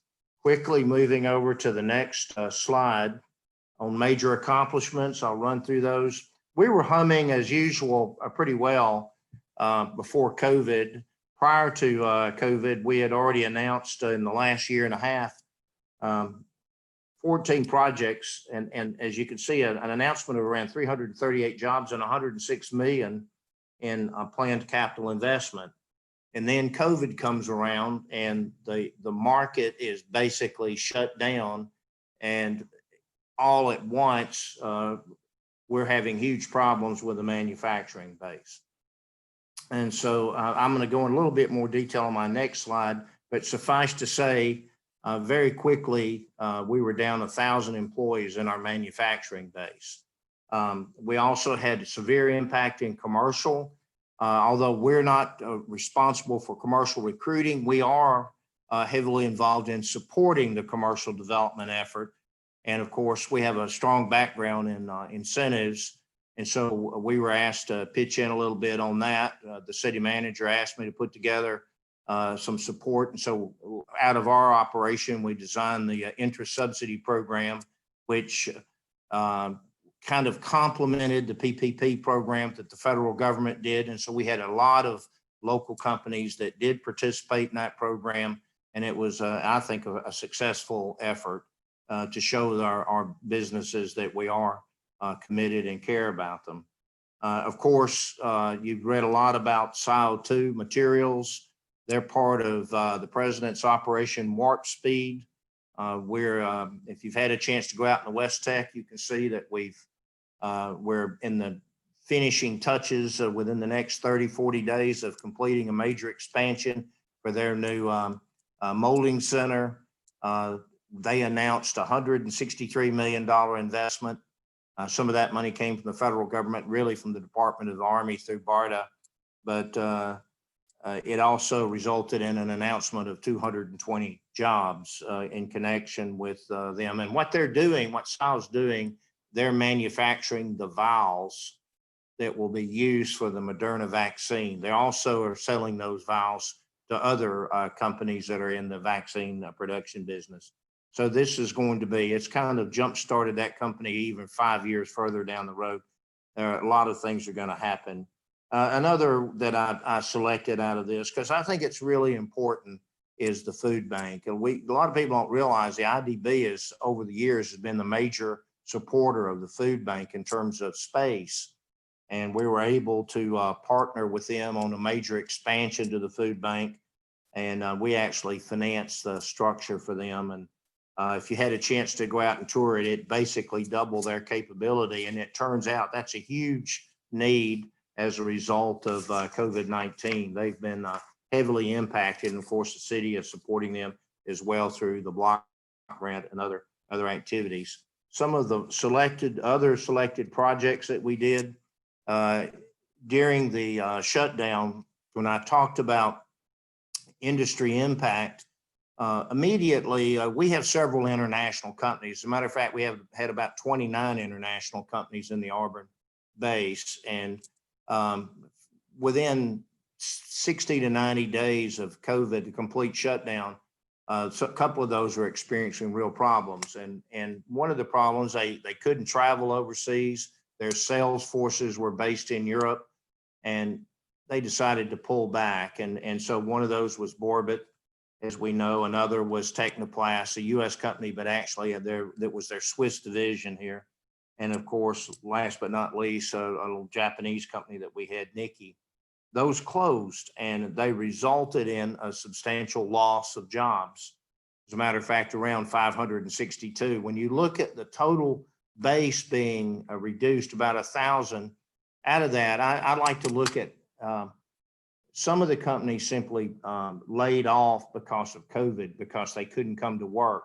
Others, actually, we had what we call a structural layoffs, where those are permanent in nature through closure or through simply reducing workforce. And so out of that 1,000, about 500, almost 600 of those jobs were structural layoffs or structural reductions in the workforce, which is a big negative for us. We worked very hard through our workforce division. We held 4 job fairs. And out of that, we probably saw close to 1,000 people as coming through the ACDI complex. We were working with 11 companies as they began to ramp up, and we've placed a substantial number of those people from the closed companies. The most important thing, though, is we were able to backfill those buildings that were closed. We announced Revere Plastics just recently, and if you saw AL.com today, it wasn't our intention to release this yet, but AL.com got a hold of the story, and as of today, you saw the article that Wheel Pros, which is a company, an equity company, which is the largest aftermarket company probably in the U.S., close to $1 billion in sales, has taken the Borbett facility and will add back close to 300 jobs. So now, the great thing about both Technoplast and the other, they've added people already. Technoplast, not Technoplast rather, but Revere, they've added some of those Technoplast people back. And so I'm going to give you a little recap in just a second on that. We received funding for our additive manufacturing accelerator in partnership with the School of Engineering. We've been really successful with that. And of course, we continue to work with the university on project manufacture. We have strong partnerships, including MOUs with engineering and with the School of Business. And we're pretty happy with the partnerships we have with the university. Give you an idea on the where we are on the state of the industrial base right now. At the end of 2019, the payrolls in our manufacturing parks were roughly $212 million. Right now, we're projecting they'll probably come in close to about $190, $195 million at the end of the fiscal year. So you can see we've had an impact through this fiscal year as a result of those layoffs and structural unemployment. So when you lose about 562 jobs, that's a big negative. Those are structural, and it's not a pleasant thing for someone to lose their job. The good news is, the silver lining here is the announced jobs that we have. Those announced jobs, including the ones today, we're at 740 new jobs. And quite frankly, SIO announced 220, but they're already up to 257. And of course, Wheel Pros today at 300, they've hired 65, and Revere announced 125, they've hired about 34. We have a company that's finishing up construction, Shenhua. They've only hired 3 people, they'll hire another 100. And that totals the 740. We actually think that what you'll see in the base is between now and the end of the year, those temporaries, the industries are gone back to work, and they're gradually continue to be ramping up. I don't think you'll see, unless there's a major closure of everything, I don't think you'll see massive layoffs again. They've learned how to establish protocols to deal with COVID. We partnered with EAMC to help them with protocols to make sure that their workforce stays healthy and does the proper distancing, proper masking. And so that has worked very well in our manufacturing base. We think we'll see a continued increase in jobs through the end of the year. And we honestly think that the manufacturing workforce, including those occupational tax numbers that we talked about as a result of the industrial downturn, completely, we feel like by the first of the year. We feel pretty strongly about that. So that's basically my quick summary. Our recruiting has been restricted. We haven't been able to travel, although our first overseas trip will occur in September. Only 1 staff person will take that, and we'll have to adhere to the protocols of where we'll visit. We've got 3 prospects that we're talking with. And the good news is, I'll say this, that's all I can talk about right now, but our first major industrial visit this year will occur this Friday. And it is a significant project that's looking at Auburn that would tie in with the university if it happens. So we're working very hard on it. It's a knowledge-based type activity. So it's something that we're really focused on and hope that we're successful with it. That's my quick overview. I'll be glad to entertain any questions.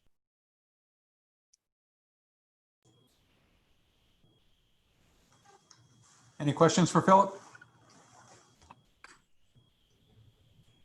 I just have a comment. I just want to commend you and your staff and your team for what y'all have been able to accomplish in the transition during the pandemic. I mean, you operate beautifully outside of a pandemic, but just what you've been able to do and transition and help employees who are struggling through a difficult time and finding new jobs, and just the excitement of adding 740 new jobs. I guess it's a net of almost 200 plus jobs through a pandemic is commendable. Thank you. Thank you very much, Beth. And I didn't say, but we expect, based on what's happening, that there'll be close to another 300 million in investment made in Auburn in the next 9 months. There are some things on the drawing board you guys will be very happy with. We're close on several things. Any other questions for Philip? Okay, thank you, Philip. And I believe, Judge, are you next? Or is Paul? I believe I'm next. It should be judicial.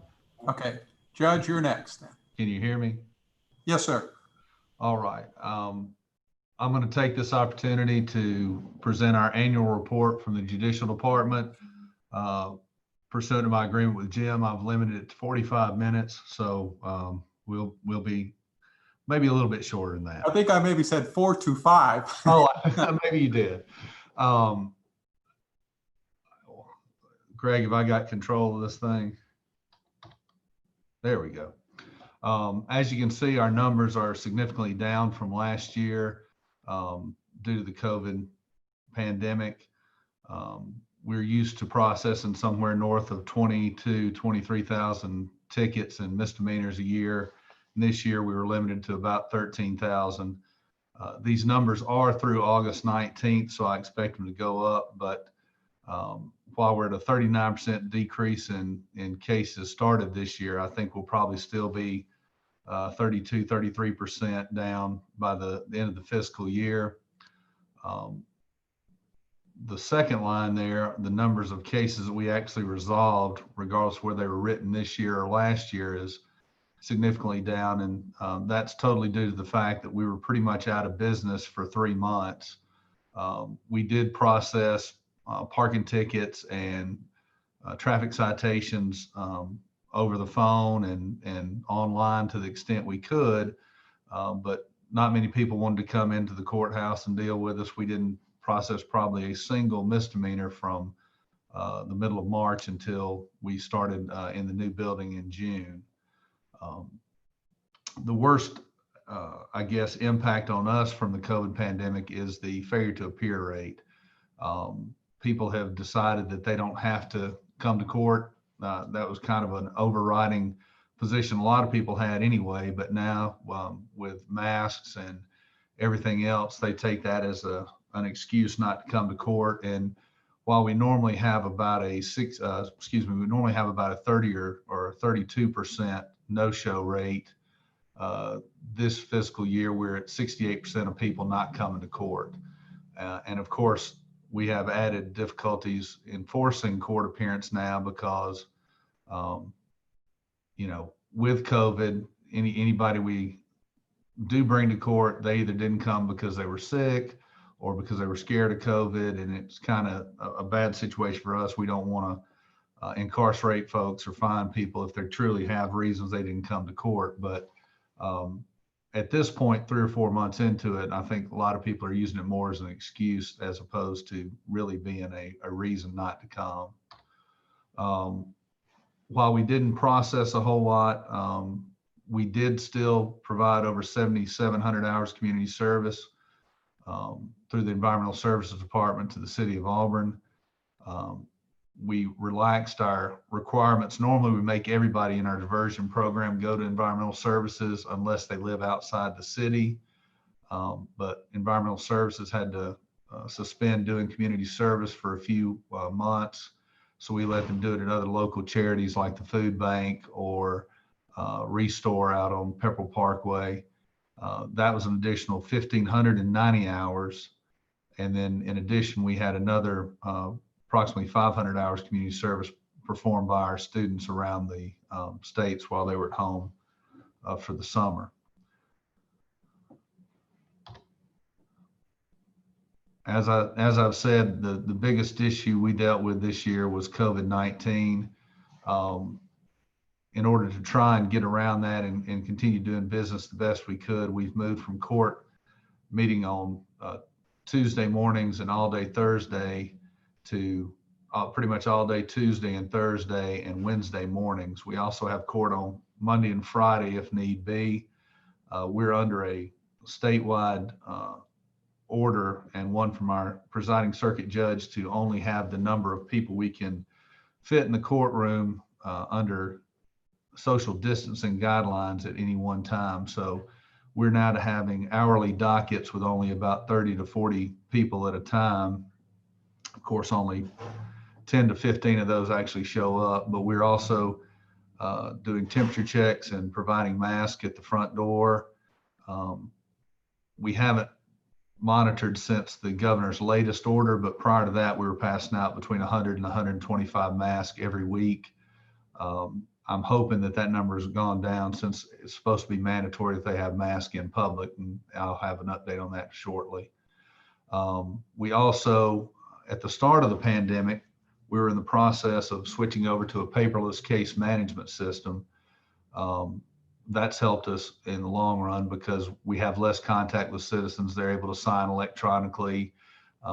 They're able to pay on our kiosks. There's not a lot of handing papers and cash back and forth. So that's really helped us out. The downside was we were supposed to go live and get a lot of training on that software system on a Monday. And that happened to be the very Monday that the governor issued her first order and shut the world down. So we've been trying to implement our new software system remotely, and that's given us another whole set of issues to deal with. I did want to touch briefly on our 2021 fiscal year initiatives. The first one is we're going to try and work with the IT department to update our procedures of how our arrest warrants are issued and shared with the surrounding jurisdictions.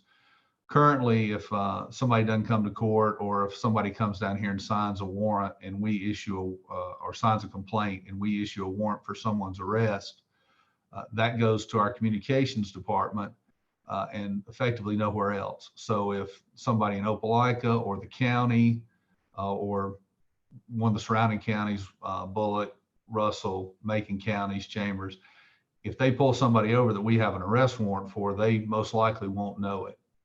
And what we're going to try and do is work out a system where we can get those arrest warrants either in the county's databases or at least in the surrounding counties' databases. So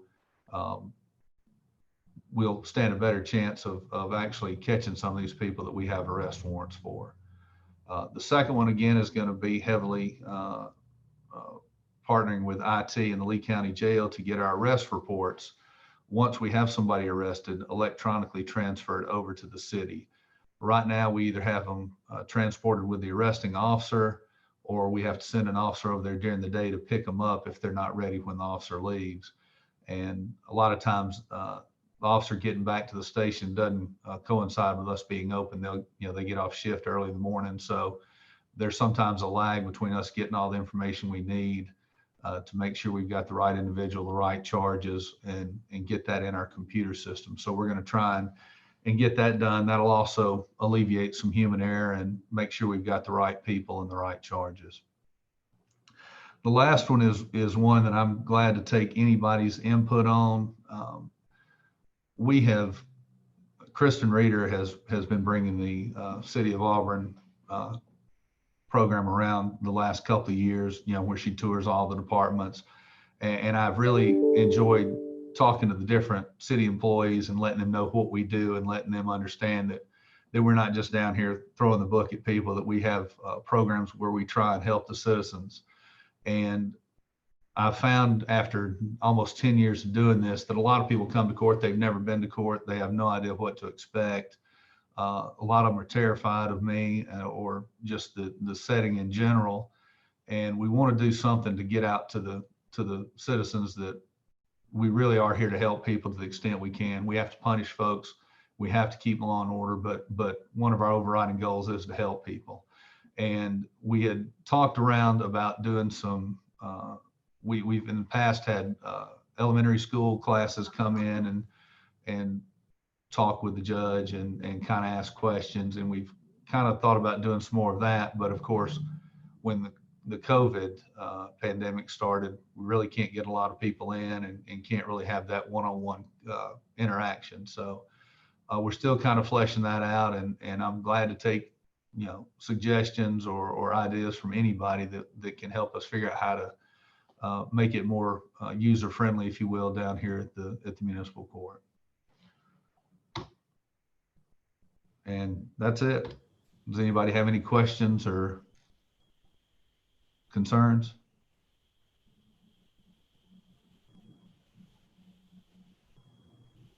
Yes, sir, Judge. Can you hear me? I can.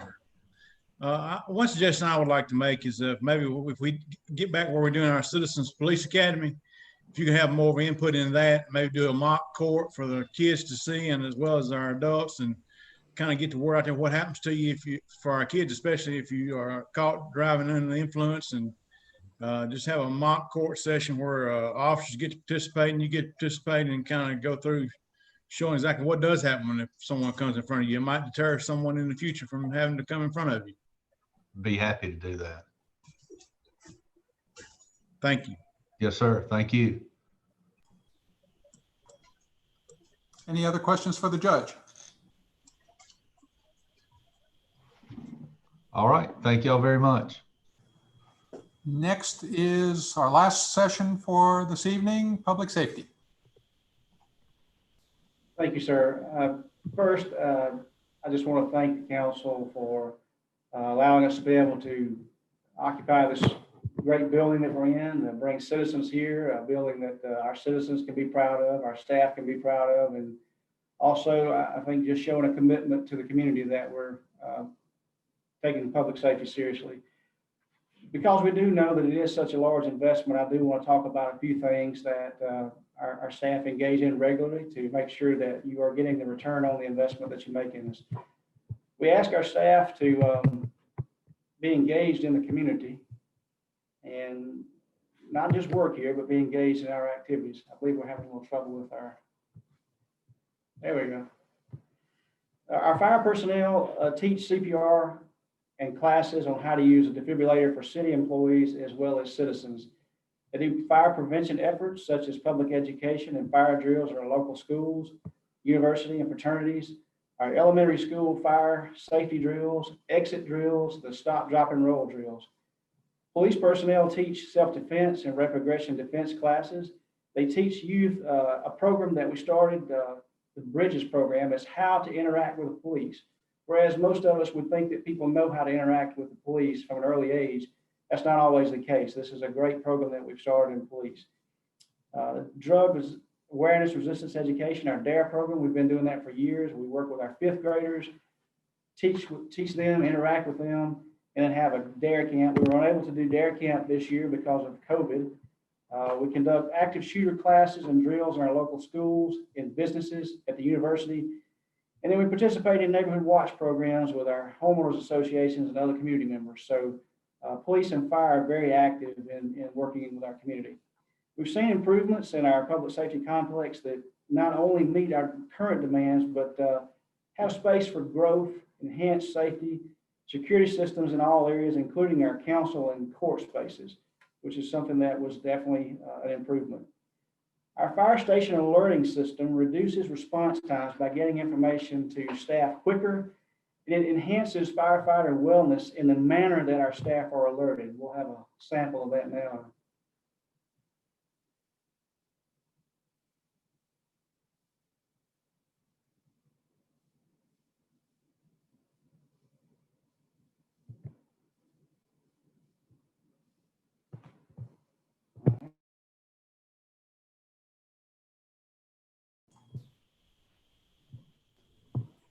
I don't think we heard it, Paul. Okay.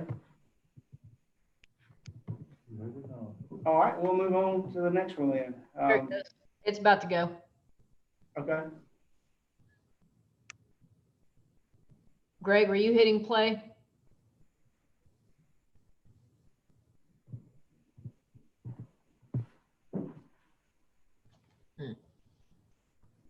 Yeah, it's not working. Okay. Okay. We'll move on. Thank you. We now utilize a second redundant dispatch site at our AU precinct location. So our dispatchers in time of critical incident or large events, we can send dispatchers over to the university precinct. We actually did that when we transitioned from our old communications facility to our new one. We can also now, you heard mention of it earlier, a hint of that. We can now receive and send 911 text messages. We can also get an exact GPS location on a caller. We can track those who call 911 on a cell phone. We had a recent situation where a domestic was happening.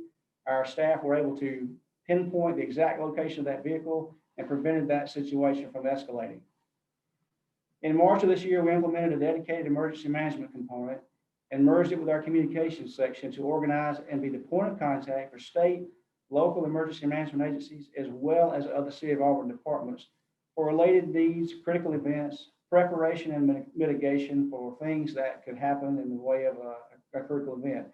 And we certainly had no way of knowing that we were about to have a pandemic when we implemented that. And I will say that we would not have fared as well as we have without having that component in place.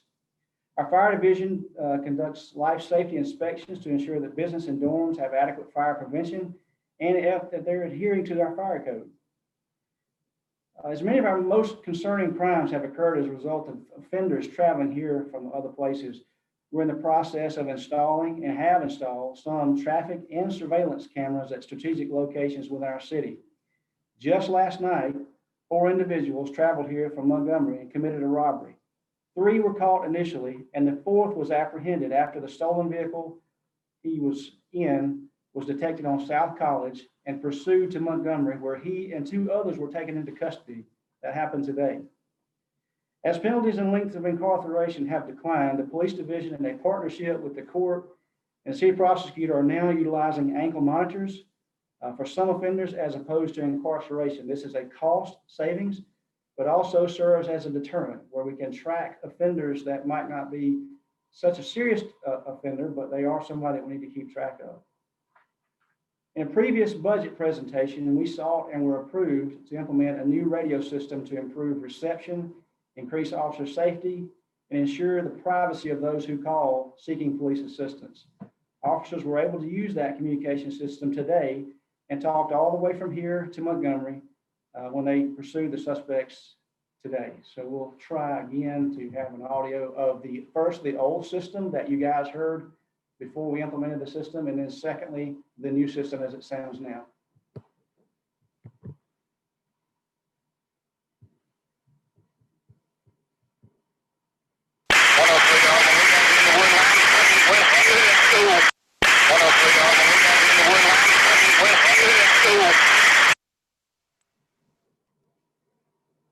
And now what we have now. 22-foot pursuit, just dropped 1032, going to be Eagles West, Harmon Y. 407-foot pursuit, search drop 1032 towards Eagles West. Advise a description. As you can see, the difference is quite striking. Someone will likely be saved because of this equipment, so thank you for that. Our Public Safety Administration is responsible for developing and monitoring the Public Safety Department's budget, personnel matters, including onboarding new employees, monitoring, approving employee pay, submitting changes in pay, processing tuition reimbursement, as well as tracking employee leave. Our two administrative assistants in that role also serve in dual roles as the assistants to the fire chief, police chief, and the deputy public safety director. The public safety director's position manages over 300 employees, ensures adherence to development of policy, and is responsible for the overall management of the department's budget. The director also serves as the contract manager for the ambulance agreement with East Alabama Medical Center, the jail agreement with Lee County Sheriff's Office, Auburn City Schools Resource Officer contract, and police and fire services for Auburn University, as well as the game day contracts with over 15 different law enforcement and fire departments that work during football season. These contracts total over $5 million expended annually.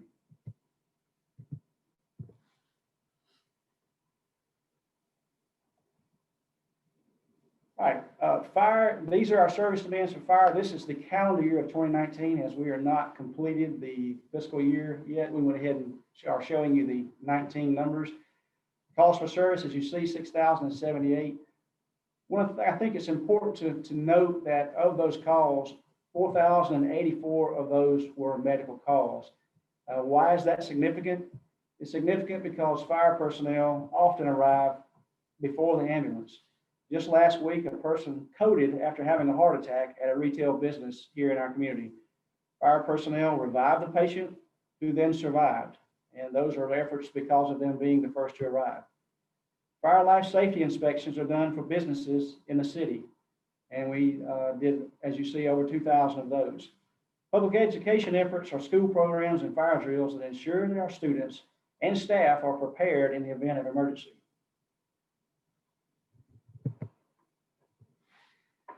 This is just a further breakdown of fire-related responses. I won't go through all of those. You can certainly see those for yourself. They are not in your the document, though. You can look at them here. For police activity, as you see, there are total police actions are 254,226. Now, those include self-initiated activities, calls received by the public, reports taken, security checks, and those are broken down as you'll see below. So that's everything all inclusive. The number you'll see below that is extra duty details. Our police staff worked more than 600 extra duty jobs in 2019. What's important and significant about that number is that of our entire overtime budget for police, almost half of that money is recovered in these extra duty jobs that we charge the services for. You see 29,659 traffic stops, over 3,200 arrests. And these 3,200 arrests are prosecuted through our municipal court. You just heard from the judge, with the assistance of the city attorney's office.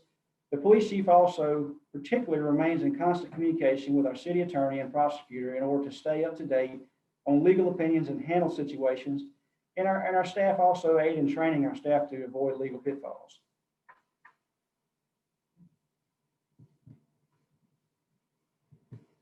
And as you see, we had over 2,100 accidents investigated in 2019. Right.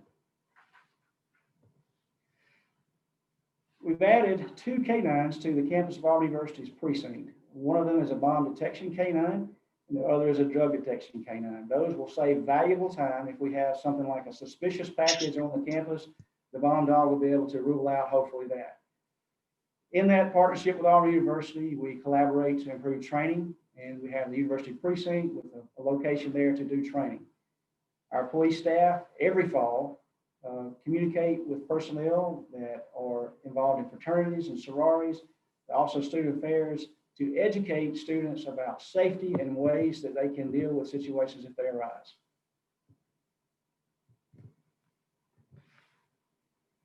Emergency management service demands, as you'll see, I hinted to this earlier. When we began this component, we had no idea that we were going to be facing the pandemic. And since then, we handed out over 6,000 pieces of personal protective equipment and products that have been distributed to City of Auburn employees. But just as important is our emergency manager also serves as a liaison with state health officials, as well as our county and local. With that information that we're able to obtain on a daily basis, it is provided to our emergency communications center. That way, when police officers and firefighters go to different locations, we're aware if we have a concern as it relates to potential COVID exposure. So a lot of the information that you're hearing rates, such statistics are coming through that office. Our communications center handled over 30,000 911 calls last year. That doesn't necessarily mean we had 30,000 situations. That means that there were often calls, multiple calls for one incident. They processed 258,000 situations or activities. 105,000 of those were phone calls that were received by our 911 communications staff.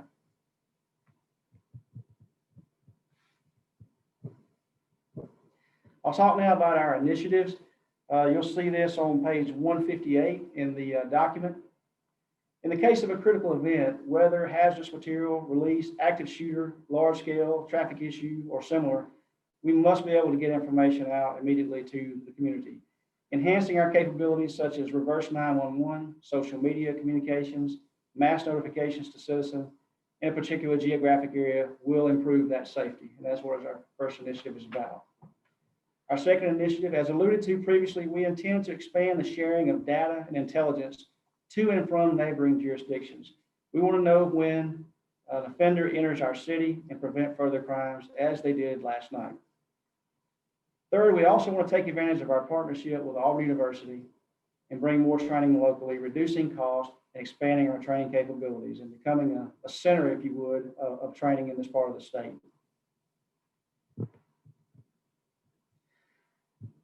You've heard earlier about Fire Station 6. That is something that we will be in the bid process for that in September. It will be at West Farmville Road and Miracle Road. And that should serve more than 3,200 residences within a 2.5-mile radius and also provide support for other stations. You've already approved and we've ordered a fire engine to be stationed and located at Station 6. There's a truck that's in this budget, and also the personnel to staff the shifts, man the equipment, and support other stations as well. So we're very excited about Station 6 and think it's going to be a valuable investment in the safety of that area. And then police, you heard mention about police and the challenge of hiring and retaining police officers in this day and time. Since the pandemic began in March, followed by the civil unrest that we've seen around the country, several police officers have resigned from employment and 2 have retired. The police division's pay standing in the state, and even in the local market, have declined. Now, some of those staff left for other professions. The job just wasn't cut out for them. Some have left to go to work at other agencies, including one elsewhere locally. After you generously provided the 12 additional police positions earlier in the fiscal year, and considering other vacancies, the police division has remained and currently remains at about 20 vacancies most of the time. We need to be competitive on the state level, but more importantly, at the top of the market locally, as we have been in the past, to attract the best candidates in the area.